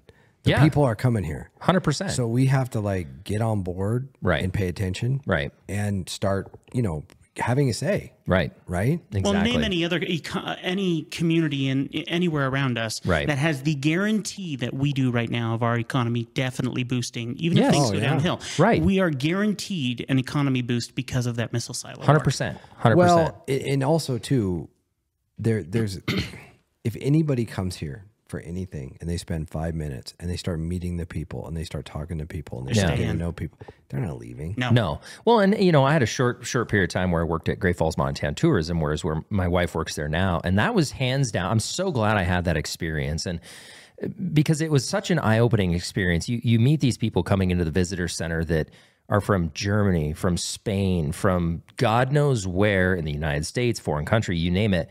And they spent their money to come to Great Falls. Yeah. Yep. And it was such an eye-opening experience to me because, again, it's so easy to get the Great Falls funk, right? Yeah. You've heard it. Everybody's like, oh, there's nothing here. Why would you come here? These people spend their money to come to Great Falls and visit. Oh, absolutely. Ask everyone from the outside why they're coming in. They'll tell you what you're forgetting. Exactly. And you need to either like get on board with that and realize the assets we have here, or again, you're going to take the back seat and it's going to blow up in your face. Absolutely. I think that getting involved, one of the things I like about this mayor race that's going on right now, this is a funny subject, but it came up. I got the honor of moderating the mayor debate. Right, Tim did all awesome. Tim did all the tech and camera stuff for us, and it was phenomenal. And one of my favorite questions was parking downtown. Yeah. Sure. Yeah, that was very interesting. My wife and I were talking about that. And do tell. I'm very curious now. And Corey, I think Corey Reeves gets about a standing ovation for 100% because he says, I'm done with this paid parking. And he was super smart because he said Okay. he backed out and he goes, okay, I have talked to some of the business owners, Yeah. but there is a need for some paid parking. But Sure. he goes, it should be a 2-hour minimum free. Sure. And Yeah. he's like, we cannot be nickel and diming these people. He goes, it's another tax. Yep. And you go to Los Angeles Right. today. There's no paid parking. Interesting. They have Interesting. I mean, think about that for a Yeah. second. Yeah. I mean, that's crazy. So, they literally are killing themselves, Right. Because I know people are like, I'm not going downtown. I'm not paying for parking. Right. No, totally. Totally. You know? Well, I witnessed it going back to the cigar club. I'll never forget. I went in there. It was probably, I don't know, it was when I was still working for the state. And I went up to the cigar club probably 2:30, 3 o'clock in the afternoon. And there's 2 dudes from Canada down here. They came down here for about 3-4 days to shop, just have a quick little vacay. They're cigar guys. They bought a bunch of cigars while they were down here, spent a truckload of money in downtown Great Falls. While we were sitting in the cigar club having an epic conversation, they got a ticket. Yeah. Yeah. Like, Yeah. it's It just, is- come it on. should- Like, they should just write, do "Welcome you to-" understand? They Like, should write, welcome to Great Falls. Pump. Put on there. exactly. Yeah. Thanks for being here. The end. Yeah. I truly understand the need to move cars through so other cars can come Sure. in and more people can shop. But yeah, 2-hour minimum makes sense. Well, they've already figured out how to mark tires and judge how long Sure. vehicles are Yeah. down there anyways. This shouldn't be some big Yeah. revolutionary idea to figure out how to Right. work a 2-hour free parking. It is. It's You know? I think it would simplify their life more than anything. 100%. Well, and going back to like Mike at Hoagland's, I mean, there's been multiple times I've been at that store and like he'll walk out and put money in meters for cars. Yes, he will. Yes, You he know, will. because he's so adamant about keeping people down there. And That's also, huge. Also, too, you go into Hoagland's though, and it's like the most coolest shopping know. experience ever. Yeah. Well, it's funny. I got to tell you this quick customer service thing about Sure. that. So I need a new pair of cowboy boots. You I bet. need a new pair of black ones. Yep. And I go in the store, and I'm just like, but I'm not buying boots from anybody else. Right. Like, Totally. I'm not. Yeah. I'm not He's your doing it. guy. I get so it. I'm going there and I'm like cruising around. And so I finally go up to, I just forgot his name. I'm sorry. But anyway, I go up to his employee and I said, hey, I really like these boots. They make them in black. I mean, I'm not in a rush. And he goes, Right. He goes, no. And he goes, and so I turn away like, oh, and he goes, well, I can just dye them black for you. He's like, we do that all the time. I'm Yeah. like, what? You do? Yeah. I didn't know you did that. Right. cool. And Right. he's like, no problem. Nice. Yeah. I mean, I bought most of my cowboy hats from him, but Yep. my dad bought me a Rand's hat down in Totally. Billings. Yeah. You got to have the experience. So, I get it. Yeah. so I go in there and they're just more than happy to like, yeah, that hat's not right. And they reshape it for me, Totally. refit Totally. it, do Yep. all this stuff. They don't ask for money. They don't ask for anything. No. There's just, but every time I'm in there, I'm like, okay, I'll buy that shirt. I'll Right. buy those. I mean, I'm dropping, and he knows that, and Right. he treats his people really, really good and respectful, Right. and going Right. and filling the meters. Oh, it's so cool. Yeah. But no, I'm beyond impressed with the Great Falls business thing. Yes. I almost lost faith in him one time. Did you? I almost said, what is going on with this place? With what place? Great Falls. Okay.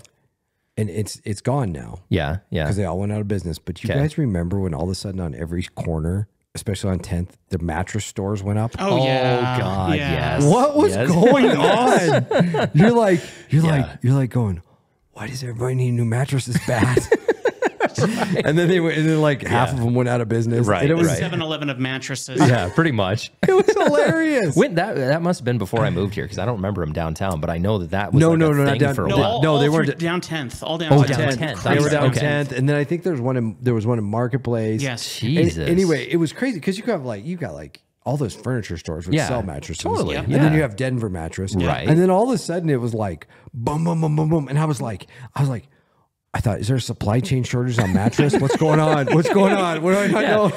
This is an underground ring I knew nothing about. Yes, it's just they're just it's Yeah. I don't know. It was crazy, but no. In all seriousness, I think it's now like you got like Chipotle coming and all Yeah, this stuff. yeah. It's just off the hook. I mean, I am so blessed to be here at this time in Yeah. our history. Totally, I mean, it's totally. just- No, we're really at the cusp of a lot of We really changes. I are. mean, you look at when Great Falls ballooned last time; it was military. Yeah. And I mean, we are literally at that cusp again. That I think things are going to really, really start to balloon. Because was it 24? what are we, 23 now? I'm trying to think when that whole project kicks off. Oh, it's like that, 26. Yeah, Mellow yeah, it's 6. coming Is up it in a couple of 26? years. No. Because, I mean, there's already 3. folks here. Like, I've seen a Yeah. few Northrop Oh, Grumman trucks. absolutely. I know when we bought our house before we got married, so 2.5 years ago, I asked my realtor, I was like, just out of curiosity, have you seen like Northrop Grumman employees already like All coming over the in? place. And they're like, oh yeah, 100%. We've sold houses to them. Well, look at the desperation of all the new construction we're trying to get here as Exactly. quickly as possible. Yeah. 100%. Yeah. Yeah. So- It's super interesting. So Jason, we got a little bit more time left, and I don't want to I don't want to rush you. Yeah. No, you're good. So, what's next for you? What's next for so, me? So right now you're. Well, I mean, I'm you're- pretty new back into radio. So No, I get it. But I mean, you're the morning guy at 560, and you do a great job. By the way, thank you. Try. We've made a lot of changes. Like, Well, we're still trying to kind of get our feet under us, but yeah. one of the compliments I really want to give you is following up on the Pat and Randy show. Sure. Was a big deal. And I remember thinking, how's this going to go? Oh, totally. You know, totally. And you have settled. Hell, in I didn't know how it was going to go. But like, but you've settled, and it is. I mean, they were a successful you morning bet. radio show. 100%. And my dad gave me this lesson in life, and he said, always follow a loser, never follow a winner. Yeah. You know? Right. And I remember thinking that about you and going, oh, geez. You know? Who's this loser coming Well, in? no, I knew who you were. Yeah, I knew yeah. you were going to be successful. Yeah. I just was like, how are you going to make it yours? And Yeah. it's been like a fraction of a second. Yeah. And you've Well, already it takes and you've a little already bit of time. You've already done that. Well, and we've, there's a lot more I want to do with it too. Don't get me wrong. I mean, we're just scratching the surface. But I mean, the thing with 560 is going back to that heritage station thing. We were talking about that early on in the podcast here tonight, about, KRTV being a heritage. Okay. Yeah. We literally just had our 75th birthday at 560. That station has been on air for 75 years. Yeah. Let that settle in. And some of the biggest broadcasters in Montana's history Served their term there. have been on that station, right? And I don't take that lightly. That's not something I'm going to come into and be like, we're going to reinvent the wheel. No. When I look at like an opportunity like this to come into such a heritage station, like I'm not here to reinvent the wheel. I'm not here to change things. I look at what is the station? Why has that station been as successful as it has been for 75 years? And at the core of it is agriculture. Absolutely. It's information and it's agriculture. Okay. So how do I not reinvent the wheel, but how do I stay true to its roots? How do I make something like that?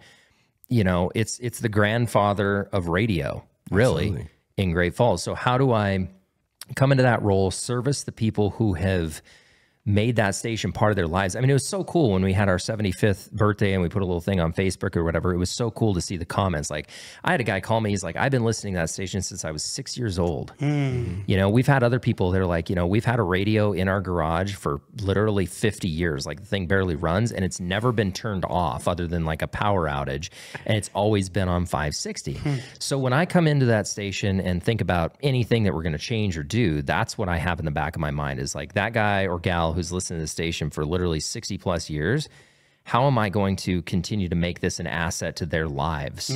Right. Because it doesn't matter what I want at the end of the day. It matters what the listener wants. And so that's everything I do on that station. So like the biggest thing I'm trying to do is I want to really take what Pat and Randy did in terms of like interviews, and I want to bring more in. So we just had U.S. Attorney on the other day, and I want to bring more and more of that to the show.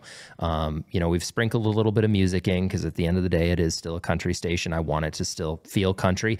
And I like music because I use music as a break. Right. Can you imagine, like, so as much as I would love to have a 3-hour talk show on 560, people need a breather too. Right. So when you're slamming them with news, weather, information, interviews, you got to have a frickin' breather once in a while. And that's where the music comes in. We play a couple songs here or there just to kind of break things up a little bit, break up the monotony. But really at the core of 560, it's agriculture. Absolutely. I need to be able to service the ag community, period. I need to give them the information they want, the entertainment they want, the news they want, the weather they want. Well, you brought me younger women, faster horses. Oh, yeah. Okay. Older whiskey and more money. That's right. Yeah. Please explain this. Best. Yeah. I was like, where's he going with this? Great song. Yeah. Great song. Oh my gosh. I'm drawing a blank. Who sings that now? I just said, we talked about it the other day on the show. Yeah. Now I got to look here. Yeah. No, but one of my favorite songs. I know. Oh my gosh. Tom T. Hall. Tom T. Hall. Yep. So sorry. I didn't want to derail you, but No. I literally was listening when you took over for the Yeah, show. And yeah. one morning I was driving into my show and you played that song. And I was like, how have I never heard this song before? Yeah. Yeah. I felt like such a rookie. Yeah, I did. no, it's a fantastic song. Great song. Tom T. Hall. Yeah. But no, I mean, really just at the core of everything we're doing with 560, it needs to be informative. It needs to be valuable. Because, you know, people always say, like, I'll tell you, like, a lot of people are like, well, why are you going to AM radio? You know, I've been doing an afternoon show for a long time on Max Country, and why are you going to cash in your chips? Like, I had a really great job. I worked at the Wheat and Barley Committee, you know, doing marketing communications, which I absolutely freaking loved, and it killed me to leave that job. Absolutely killed me. But at the end of the day, like, radio has always been my first love. You know, as I told you, going back to little walkie-talkies and queuing up the push-to-talk mic and playing music, probably illegally. I did it's always been my first love. I did that too, but we said curse words. Oh, sure. Yeah. Yes. Yeah. We tested out our curse word ability because we were little kids and we got walkie-talkies. I remember the first time I bought a CB, I got a real education on curse words. We were pretty young, and I'd been saving up money, and so my buddy and I went over to Radio Shack because that was still a thing. There's still a Radio Shack in Billings, by the way. Yeah. Awesome. And we went over there and bought a CB. We Jesus. Yeah, I remember we queued that thing up, and that was an education. And it was funny because it was a real cheap CB, so I mean you could barely talk across the street with it. Had no signal, so my dad's a contractor, so we went and raided his stash of crap in the garage, and we found some copper pipes, and we soldered some stuff together and created some antennas, and we had a little play fort out back, and we had these big frickin', I'm not making this up, had these big frickin' copper antennas off this thing. That's awesome. And we got a pretty good signal out of it at that point. But imagination, because you're an only child. yeah, that's right. That's There you right. go. We didn't have the money to Yeah. make it happen, so we're gonna figure out how to make it happen. Exactly. If you haven't noticed lately, Cascade County is booming. And one of the places I depend on to get all my construction needs is Builder's First Choice. Whether you're a contractor or a do-it-yourselfer, Builder's First Choice has everything you need. Stop out and see their amazing staff for all your building supplies today. Are you looking to replace those floors in your home? Or maybe you're doing new construction? The place I trust is Contract Flooring Carpet One. This is a locally owned and operated business here in Great Falls, and they are committed to serving you and giving you the very best prices and the very best product and service. Go see Contract Flooring Carpet One today. The Double Barrel Cafe is all about you, the amazing people of Cascade County. With every purchase you make, they give back to our community. Every bite and sip fuels their mission. Let's make a positive change, one cup and one bite at a time, because the Double Barrel is not just a cafe, they're building a better community. When deciding who I would trust for the technology component of this podcast, the choice was simple: Information Systems of Montana. Whether purchasing products for business or when I had them build me a new MacBook to catch child predators, they delivered, creating a solution for my exact needs. Contact Information Systems of Montana today. Your health journey is as unique as you are. The Peak Great Falls has everything you need for your fitness journey. They are your partner in wellness, with a top-notch facility and expert staff and a very welcoming vibe. Locally owned, community-driven. Join them today. One of the best family-owned businesses in Great Falls is Schulte's Coffee House. They have amazing coffees, frozen yogurts. You can even stop in and fill up your car. They are a full-fledged convenience store and are world famous for their chicken and my wife's favorite, the Bosco sticks. Go check out Schulte's Coffee House today. If you're passionate about firearms and the Second Amendment like I am, one of the best places in all of Montana to go is Mitchell Supply. Jim and Tammy Mitchell have been running this gun store for decades. They're major supporters of the Second Amendment, and they're major supporters of our community, and obviously they're supporters of this podcast. For all your firearms needs, go check out Mitchell Supply today. Exactly.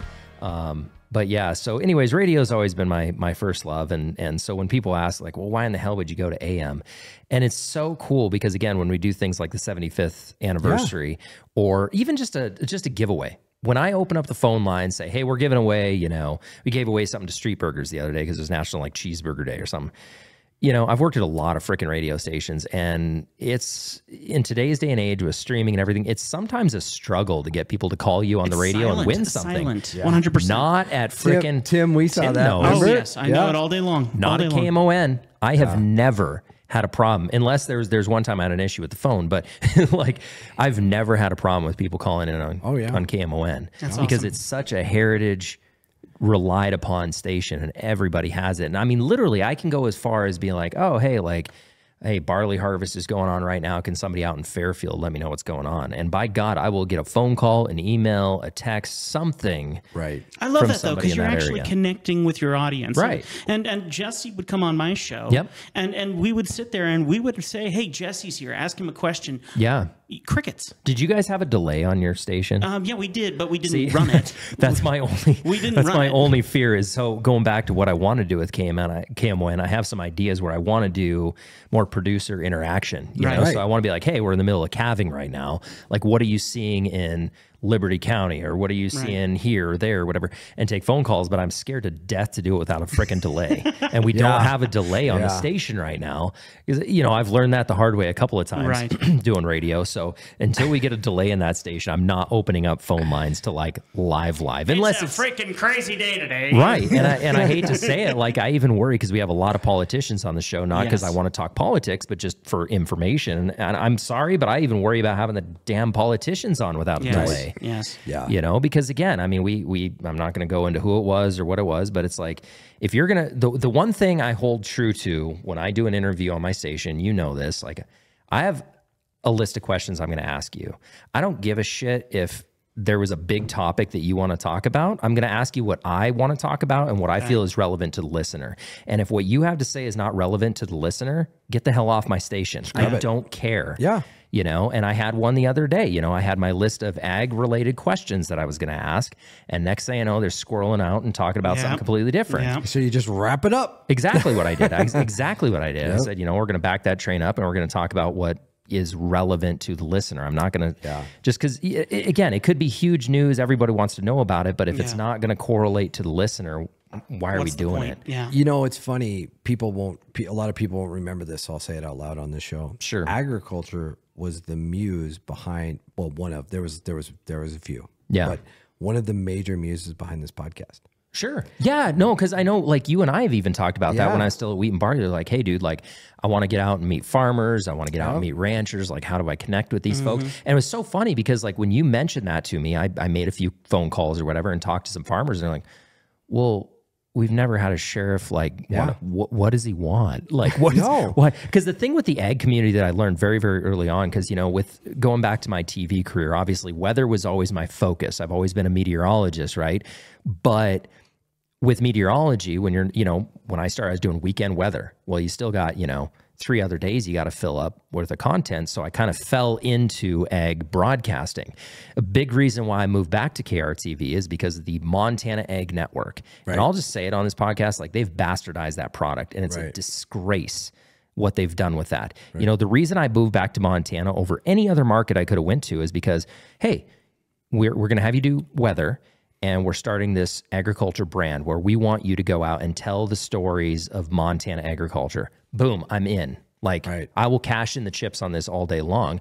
And when the new company came in and bought KRTV, they completely shit on the bed when it came to that product. And it's a disgrace what they've done with it. And I really get wrapped up around the axle around that because it's terrible. There's so many great stories out there. Agriculture is everything in Montana. That is our industry. That is our lifeblood.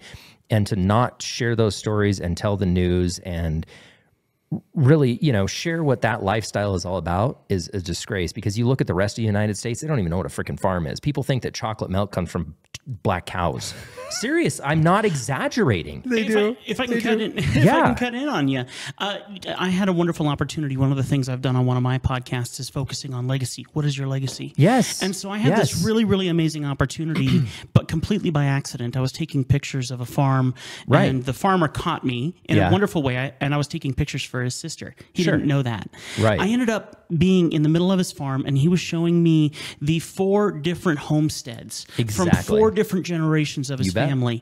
He's not going to tell anyone else that story. Nope. And so we're... Oh, go ahead. Sorry. No. Except for the guy who accidentally bounced into it. Yep. I have a duty to share his story now. You bet. 100%. And so do you. That's the ag 100%. culture. Yeah. Right. So again, to wrap that into 560, that's what I want to do. And the thing that I've learned with the agricultural community, as I said, I didn't grow up on the farm, but my family, I mean, you can look it up. Look up Laird. Okay.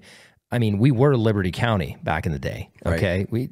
They were a huge name. They came straight from Scotland and went to frickin' north of Chester of all places. Okay. I've been to the original farm in Scotland. Okay, I've literally set foot on it. That's cool. And I've been to our farm here. I mean, they've been up there for over 130 years and still farming the ground, right?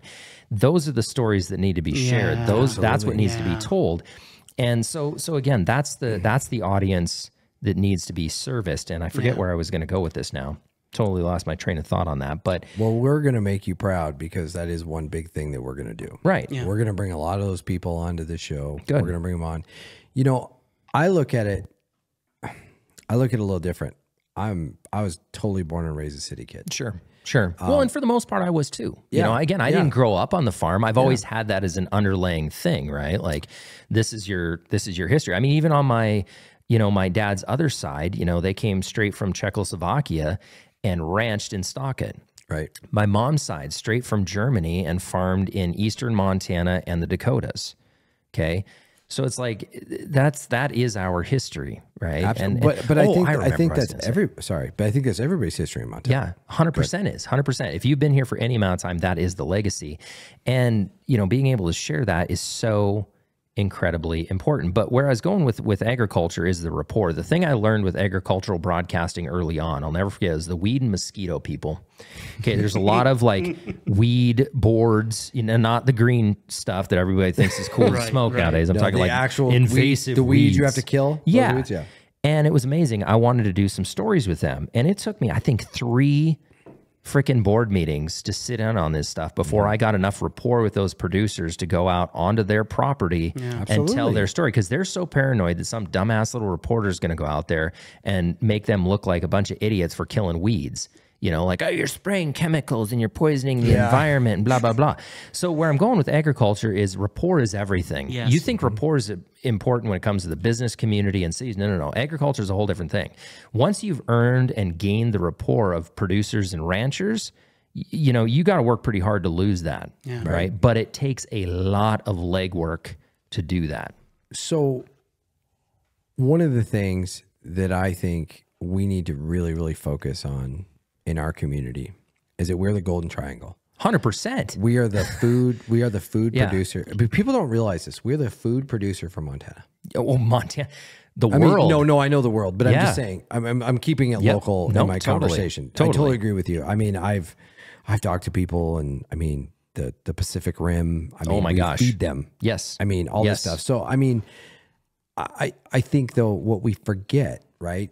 I mean, it's that old joke, right? Where does the beef come from? Oh, the grocery store. Right. Yeah. No, sorry. But the thing that I am so impressed with, and the thing that I love agriculture so deeply for, is I try to eat like really healthy. Sure. Like I try really, really hard. I won't fool anybody. I eat the junk food with everybody else too. Totally. But as a staple, I try to eat super healthy, and I try to feed my family healthy. You bet. And it is so hard to do now. It is. The food is so toxic and so disgusting. You're not wrong. And that you used to be able to say, go around the outside of the supermarket, right? Sure. If you stay on the outside and you don't go down any of the aisles and you buy your food from the outside, you're eating healthy, clean food. That's not true at all anymore. Not really. No. And I am fascinated about learning about how is food produced. Right. The whole meat packing thing. Yep. That you got these like meat packing mobsters, basically. Totally. So much drama around that. Yeah. Right. Absolutely. Boy, yeah, that'll be a good. Can I just like sit in the background when you bring some of these folks in? One word, Purdue. Good luck. Yeah, absolutely. But I mean, I think about these things. I'll never forget when I ran for sheriff. Agriculture was so big. And let's rewind to 2018. Right. What was the big thing? The slaughterhouse, right? Yep. The slaughterhouse, but out east of town. Right. And all these big, huge town hall meetings. Right. Everybody was losing their ever-loving mind because of the smell and all this other stuff. And this was the only, just sitting back and watching. And I remember my wife was like, who's a very good advisor for me. She said, you need to pay attention to that. Yep. You better be paying attention to that if you're going to. And I remember thinking, I'm like, honey, I'm running for sheriff. I'm not running for commissioner, or Right. I'm not going to be on the You're zoning going to be dealing with board. that. Yep. And she's like, no. You need to pay attention, and you need to figure out where you lie on this whole issue. 100%. Yeah. Yes. So I remember at first, I was like, I was kind of watching other people. I was like, it feels like there's a lot of people against it. yeah. And I was like, huh. Well, they were concerned about the kind of people that were going to come in because of it. Well, remember they estimated it at like some crazy number, like 3,000 people. Yeah. And they weren't going to have the workforce, and they were going to pay $13.75 an hour. Anyway, I'm not going to. Everyone knows the story. Yep. So I did some digging into it, and I started talking to real local producers who actually raise beef for a living. Yeah. And a lot of them were like, "Well, if it's done right, I'm all for it." Right. But then- that is right you there, know? the sticking point. But then a lot of them educated me on things like feedlots. Well, you have to Right. have feedlots to feed. So maybe it's Right. going to be a feedlot / pack. And Yep. they educated me on the whole thing. At the end of the day, this is what I came up with. And this was just through my lens, my opinion through my lens. Yeah.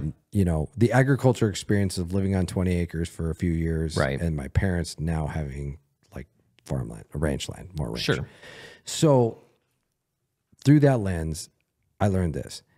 If that's done properly and it's done correctly, Right. and it all is about local beef going Right. to local stores Ding, in ding, Montana, ding. Correct. not beef being raised to be frozen and shipped to China or Right. some other place, Or beef shipped in from Canada. right? You know, Right. that was another big thing. If it's about local beef going to local tables, Right. I'm all in. Right. I think it's Right. absolutely fantastic. Right. And I will say yes in my backyard. Sure. You know, not Sure. Yeah. I'm all in. I'm Right. totally all. I think it's fantastic. My fear is I'm tired. I am so tired of, now don't get me wrong.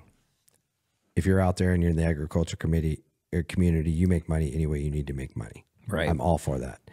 I would love to live in a world. Maybe this is a utopia thing in the agriculture world. Sure. To know that, you know, I've got Birdtail Ranch beef on my table. Right. Right. You know, I mean, no, don't get me wrong. And this is part of the method to my madness. You create a relationship Totally. with them and you buy their beef directly. Right. Sure. You know, that's Totally. a smart move to do. Right. Right. But I'm just saying, like, for the average consumer of this type of stuff, I think that's where everyone kind of gets disenfranchised. Is they Totally. get confused?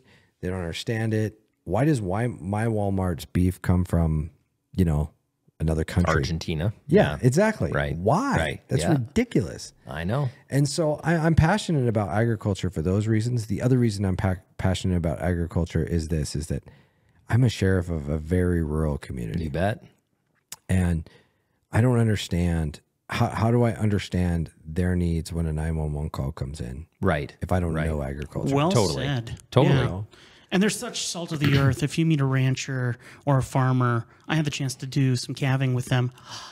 Amazing. Isn't that a trip? amazing. Did you get kicked? Oh, my balls were not shaped like balls anymore. I was after just gonna that. say. I was like, that's the real branding. Yeah. Yeah. Yeah, I took my daughter to the Birdtail and we calved this last year. And calving, I mean, I've done it multiple times, and Sure. it's the most Did you guys table brand or did table you brand, yeah. Table brand, yeah. yeah, it's the right way to do it. I think. Simplifies things Wait by till a you rope. lot. Well, I don't know. You want to do heritage rope out? No. I don't Yeah. have anything against the heritage. Yeah. I'm just saying for, you know, No for efficiency a and- city kid. Totally. It's the right way to do Yeah, it. I'm a city right? boy too, and Yeah. that was my Montana experience. Yeah. So yeah. Yeah. Wait till you ought to go rope out sometime. Oh, absolutely. No, Like that's I'm a game. different experience. I love riding horses. Yeah, I yeah. actually grew up riding horses quite a bit, Yeah. and I just love it. So Right. Jesse, if you do it, I will bring the cameras. awesome. Anything around a horse, especially like a really good quarter horse. Oh my gosh, there's nothing better. Yeah. No, it's just Yeah. amazing. Yep. And the cool part about this is like this is the very selfish reason why I'm Right. interested in it. Very selfish. I'm not sure how long all this is going to be around.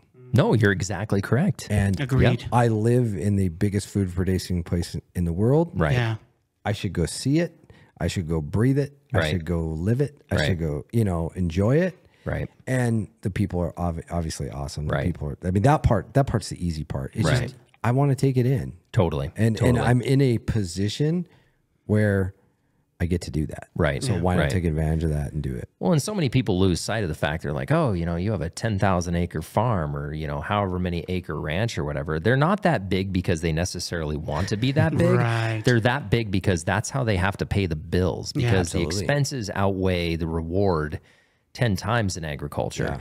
And so it's like people always are like, well, the industrialization of agriculture. It's like, well, I'm here to tell you they're not necessarily doing that because they want to do that. Not even close. Because they have to do that. Absolutely. There's a lot more. I'm sorry, but the market does not correlate with a family farm. No. And that even goes back to this whole, if you really want to get on a tangent, that even goes back to this whole value-added ag BS.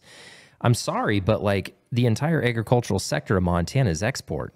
Yeah. It just is. And that's not to say I'm not an advocate for beef, farm to fork. That's not what I'm saying. Because again, we're producing the greatest assets here in our community, both beef, grains, you name it.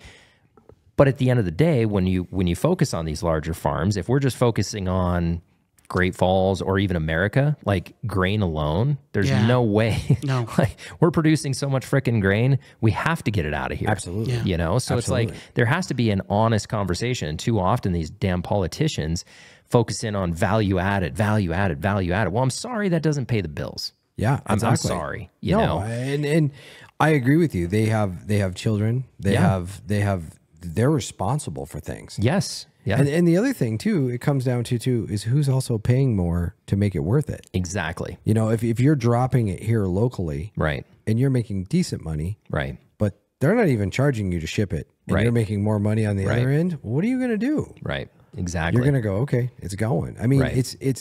hello, it's called capitalism. Right? Exactly. Yeah. And we're it's going still a to do business. it. And I'm all for that. I'm all for all those things. Where I was going with my whole thing, and I know you weren't going anywhere else with me, but I was just trying to say, that's what excites me about the agriculture thing is how do I learn about it? Right. And people might argue that, oh, you have another political aspiration. That's why you're doing it. No, I don't. Yeah. I have zero. Right. My responsibility is to know this community. You bet. And take care of this community. And one of the biggest parts of this community is agriculture. Oh, it is. And it is. it's so exciting. I mean, Right. I've been on a couple of those home interviews. Yeah. Yeah.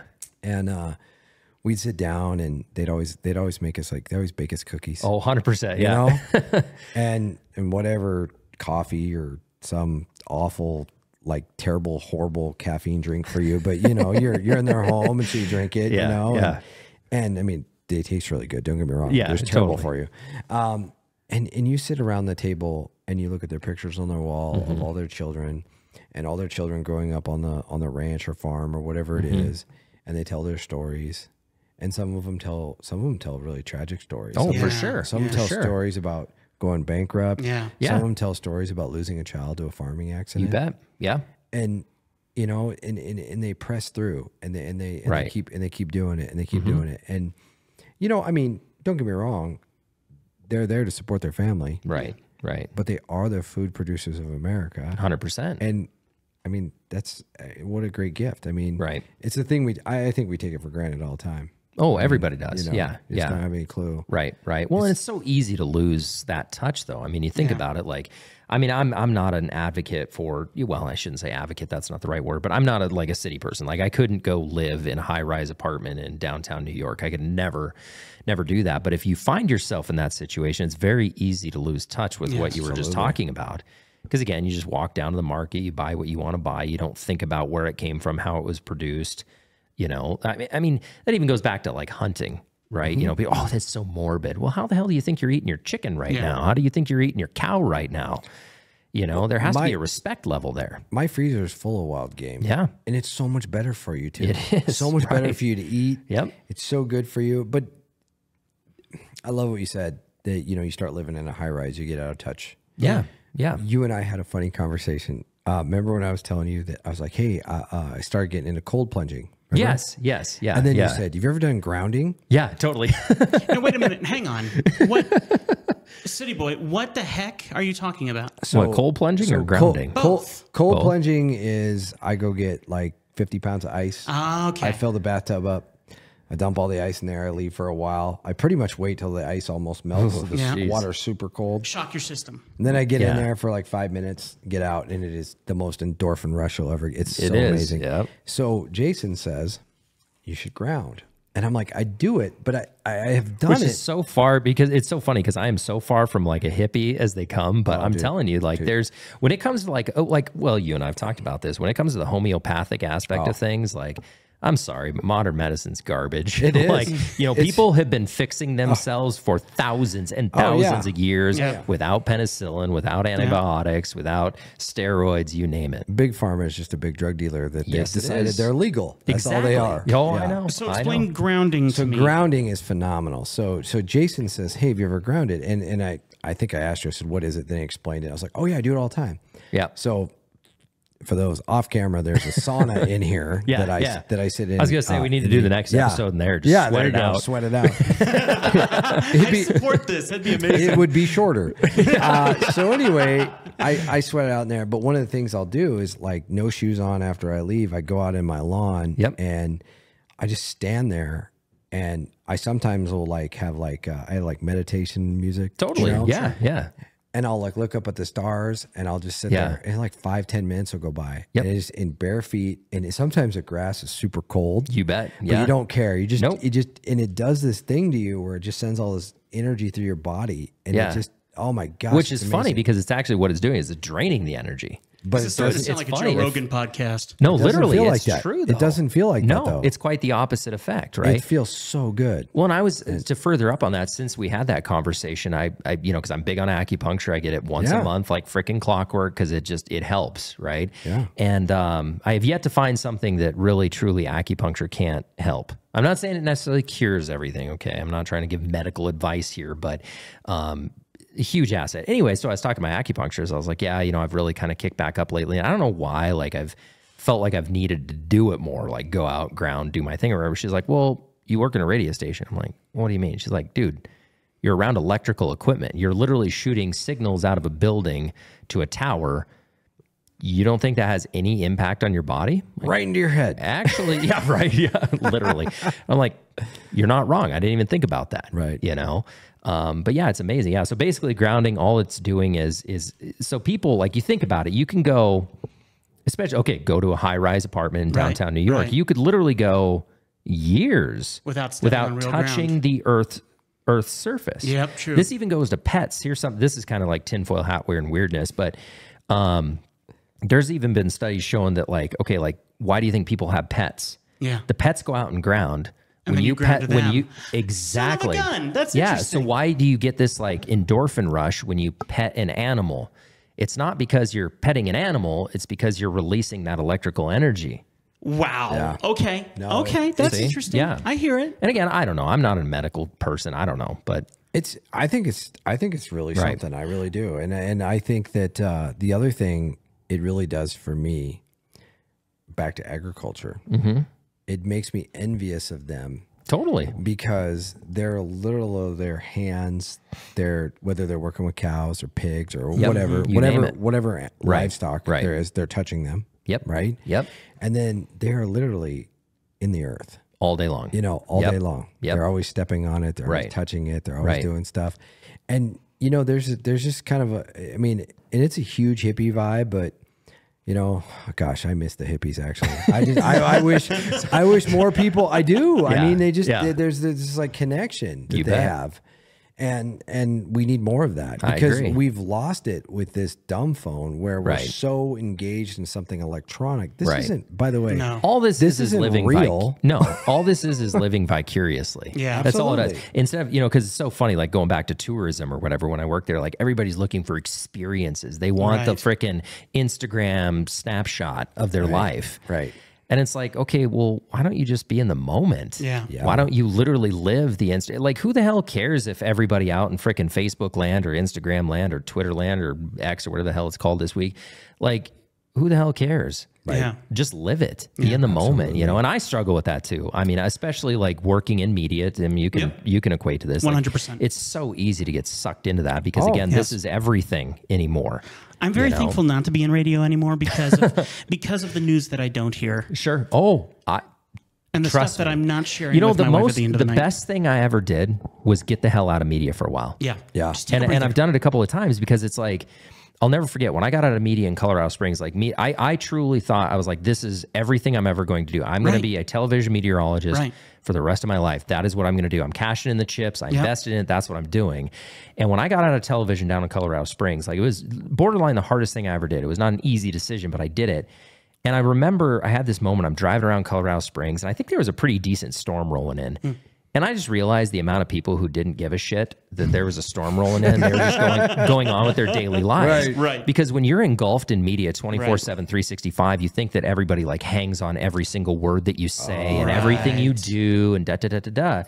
And I'm like, nobody really like, I'm not saying they don't watch the TV. I'm not saying they don't have the radio on, but like they're out living their lives. And it was the most enlightening, eye-opening experience I've ever had because it was like, it doesn't like what I have to say doesn't freaking matter at the end of the day. Exactly. Like, I've had that reality check too, because as I've been on broadcasting and done that for so long, and like you say, hey, call in, let's talk about this. Right. And I get no calls. Yep. And I was your direct competition. Totally. 100%. Your direct, I was ag also your direct competition, and I got nothing. And I'm like, I feel so disconnected. Right. Because I feel like I'm talking to myself. And the fact is, you kind of are. You kind of are. Yeah. You're kind sitting of in a are. padded room talking to yourself. I totally get it. And So politics is the same. Oh, 100%. Oh my 100%. gosh. So yeah, you're on an island. You literally create this little island for yourself when you're in politics and you lose so much touch. Absolutely that. But then the other thing is this. You think people care about what you post on social media. Nope. Right. No, you think you do. And every once in a while, they'll catch on to something. Yeah. Right. But Yeah. it's never what you think. Nope. I did a post the other day. I commented on Kayleigh McEnany, did a post about Vice President Pence Yeah. Yeah. offering up the death penalty for people who do mass shootings. Okay. And I'm like, and so I did a post and I'm like, this is totally out of touch. These people usually kill themselves when they're done anyway. Sure. And by the way, good luck getting the death penalty with all the lawyers now. Right. Anyway. Right. Yeah. Right. I'm like, why don't we just put armed guards at the front door and never have a child die? Amazing. Yeah. Let's just Concept. protect them. Boy, that sounds very familiar to an earlier conversation. let's we protect had. them like we prevent it before it happens. Yeah, let's protect them like we protect our money. Right. It's pretty simple. Right. So anyway, I put it up there and I'm like, I'm so clever. I am so cool. I'm so cool. And I'm like, and I read it and reread it and I'm like, oh, that's awesome. Bing, 11 likes. You're like, whatever. Totally. Yep. But then it's funny. It's the picture on my phone right now. Of me and my wife. Yep. Like 750 likes, like You bet. 3,000 comments. Exactly. And it just blows up. It's just me and my wife. Yeah. Because people are more interested in media Right. and political people as people Right. Yep. than they're interested in. I mean, it's literally like, okay, I hate this term. I hate the celebrity term. I hate it. I absolutely hate it. I've come to this conclusion though. It's the term people use because they don't want to call you a politician. Right. They don't Sure. want to call you a radio DJ. Right. They don't want to call you a media mogul. They don't want to call you those things. Right. No. So like, oh yeah, you're like a local celebrity. And it's their way of saying to you, I'm interested in what you're doing. Right. But here's the mistake everybody makes. They're not really interested in our policy No. and our thought-provoking ideas. They're interested in stuff like this. Hey, what kind of cigar is that? Right. Totally. Exactly. You They're know- interested in what those sites are that you have on the table. Yeah, there. exactly. Yep. They're Or- interested in your personal life and what makes you you. Or Jason, support your local rancher. Where'd you get Yes. that cool Where'd you hat? get the Totally, hat? yeah. Where'd you Right? get the hat? I mean, Yeah. that's Central Avenue meets, by the way. There Go you go. see Central Drew. meets. Yeah. Exactly. But I mean, that's the ticket. Yeah. They're more interested in getting to know you in a way where they feel like, okay, you know what? You struggle like I do. You put your pants on like I do. Yeah. People are not interested in all the other crap. No. And that is why legacy media has failed. Correct. Absolutely. That is Correct. it. 100%. Look at these jokesters who they put on there. Yes. I mean, And we're these- jokesters too. Yeah. No. Yeah. I'm talking jokesters and they're a joke. Yeah. Yeah. I mean, look at these individuals. And then you get someone like, the whole Tucker Carlson thing. Oh, I know. Tucker Carlson is not very polished. Not at all. No, not at all. Not at all. He's not, He has to do everything via script. he's kind of got a funny laugh. Like, it's kind of like, you're like, oh my gosh, did he just laugh like that? Yeah. But you know what? Everybody in America goes, he looks just like me. He does. Right. You know, he's like me. I can relate to him. Going back to my news director down in Colorado Springs, you know, the best advice she ever gave us, and this didn't even come from her, it was legacy broadcasters down in Colorado. People watch people. People listen to people. Right. And so, like, again, going back to media, you know, it's so easy to get so wrapped up into the camera, the lights, the whatever, that you so lose touch. And again, politics is the same thing. But at the end of the day, like the reason people correlate with you is because you're a human. Yes. And they want that connection, right? And it's funny, going back to television, the most successful thing that Shannon and I ever did on the morning show together is we would do our weekend wrap. Yeah. And so I remember one weekend we were pouring concrete for my buddy's dad's back deck. Who do you think cares? Shannon shot a couple of, you know, pictures of it, did some video, put together a little thing. Hey, this is what we did this weekend. Or, hey, we went hiking this weekend. That stuff would get more traction than any news, any whatever. Yes. And that was the stuff that people would come up to you in the community and be like, hey, like I saw you out pouring concrete this weekend. Because again, you're relatable. You're a person. You're not just some freaking talking head that is not relatable to the public. As I'm teaching people about social media and they're going, how do I help my husband or my wife show their artwork better? Right. How do I get their word out there? And I said, you as the wife, Right. point the camera at yourself. Right. And say, I am so proud of my husband. Look at what he just did. Totally. Yeah, Totally. absolutely. Yep. All day long. Absolutely. You know, before we wrap up here, there's a real thing to the likability factor. Right. One of the things I don't like about it, though, is really good media people and astute politicians will not do anything productive, nothing, but they have a really good likability factor. Right. You bet. Right? You bet. And so I think that's the reverse stigma of all this, right? Sure. It's like, I mean, you know, maybe some people out there are like, you know, I don't really trust that Jason Laird guy. He's just a little too, you know, he's a little too nice. He's handsome. Yeah. He's too slick. He's, you know, all these things. Definitely not me we're talking You know, about. but I mean, this, you know, these are the things people say, Totally. you know, or you're too polished. Yeah, in a exactly. sense. Right. Yep. You know, Yep. or you got an awesome wife. He couldn't get her. There's no way. Right. He must have manipulated her. We all knew that already, but you know. Yeah, right. It's called money. No, I'm just kidding. All right. Just kidding. She's the one with all the money. Mine too. Mine too. Younger whiskey. Okay. Right. Yeah, exactly. Funny how that comes We're coming around, full circle. Yeah. We need to have that song on here. It's We like a little should. We theme should. song, Yeah. yes. Yeah. So, no, but seriously though, I think that's the thing is like, it's almost like, and I ran into this, and it was heartbreaking. It was demoralizing. I mean, just being real as a person. When an underdog candidate runs against you sometimes, Sure. some people will start rooting for them. You bet. And then when you ask them, you're like, hey, I'm just curious, like, what can I do better? You know, and I never, ever try to talk people out of voting for someone else. I think that's just silly and pushy. Right.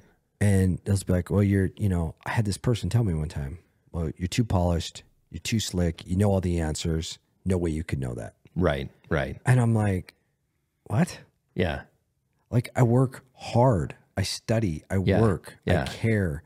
Being articulate is not something that I actually am. Right. Right. You It's know, practiced. Tim Lee can attest to this totally.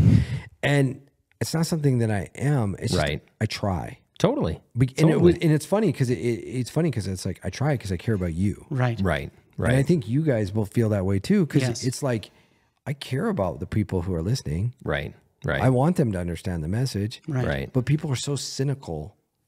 And quite frankly, media's created that. Oh, 100%. Yeah. A lot of media is just total BS. I you know? agree. So, I agree. So I think it's a really tough thing to overcome. Jason, I think you do it very, very well. I try, and I'm, you know, yeah, I don't think I'm right by any means. I don't know that I'm the expert at it. I just try. You don't need to be, though. I just try so hard to picture that other person on the other end of the speaker. Well, you know? I truly believe this about you. You are living your best life. Trying. You're in your early 30s. Yeah, yeah. You've got a lot of life to live. I think you're crushing it. I'm really Trying. proud of you. Trying. You do a lot Thanks, of pal. you do a lot of great things for this community. Try. One of the things that I really, really appreciate about you is I always had a tough read on you Yeah. before I got to know you. Sure. You know, just because I don't know. But that's kind of what I want, though. But here was the thing. Yeah. You were a media person. Right. Wow, what should I think? Yeah. Yeah. You know, and then I got to know you, and I was like, no, that's a pretty sincere person. Sure. And you do a really good job with your sincerity. Thank you. I think you do wonderful. I want to have you on for a part 2 someday. Yeah, I'd love to. We never covered the Treasure State Armory. No, we never covered like 9 other stories that you and I have talked about. There's a lot. Yeah. So and here's the other thing. You said something interesting. You said, you know, you're doing a lot of things. You're living life. Right.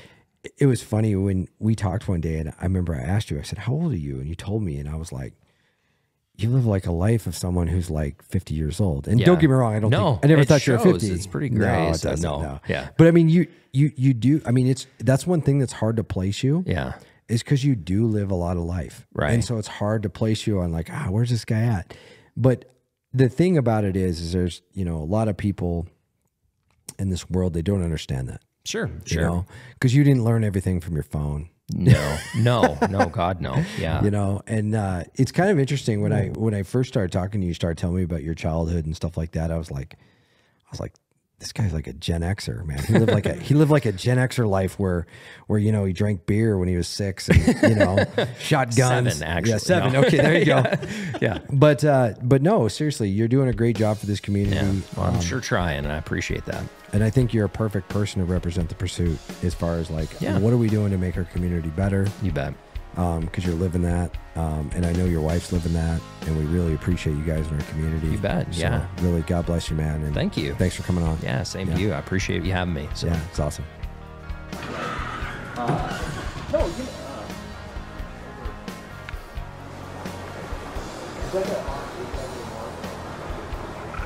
Yes, by the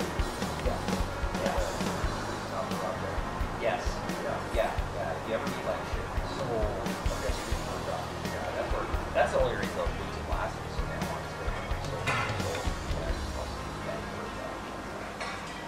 That's fine. That was super positive. You did a good job. Hopefully it's okay. No, it's perfect. It's perfect. Tangents. You have to go on tangents. Yeah, I know. It's a thing. Just roll with it for a second. Let's I'll have to explain it to you later.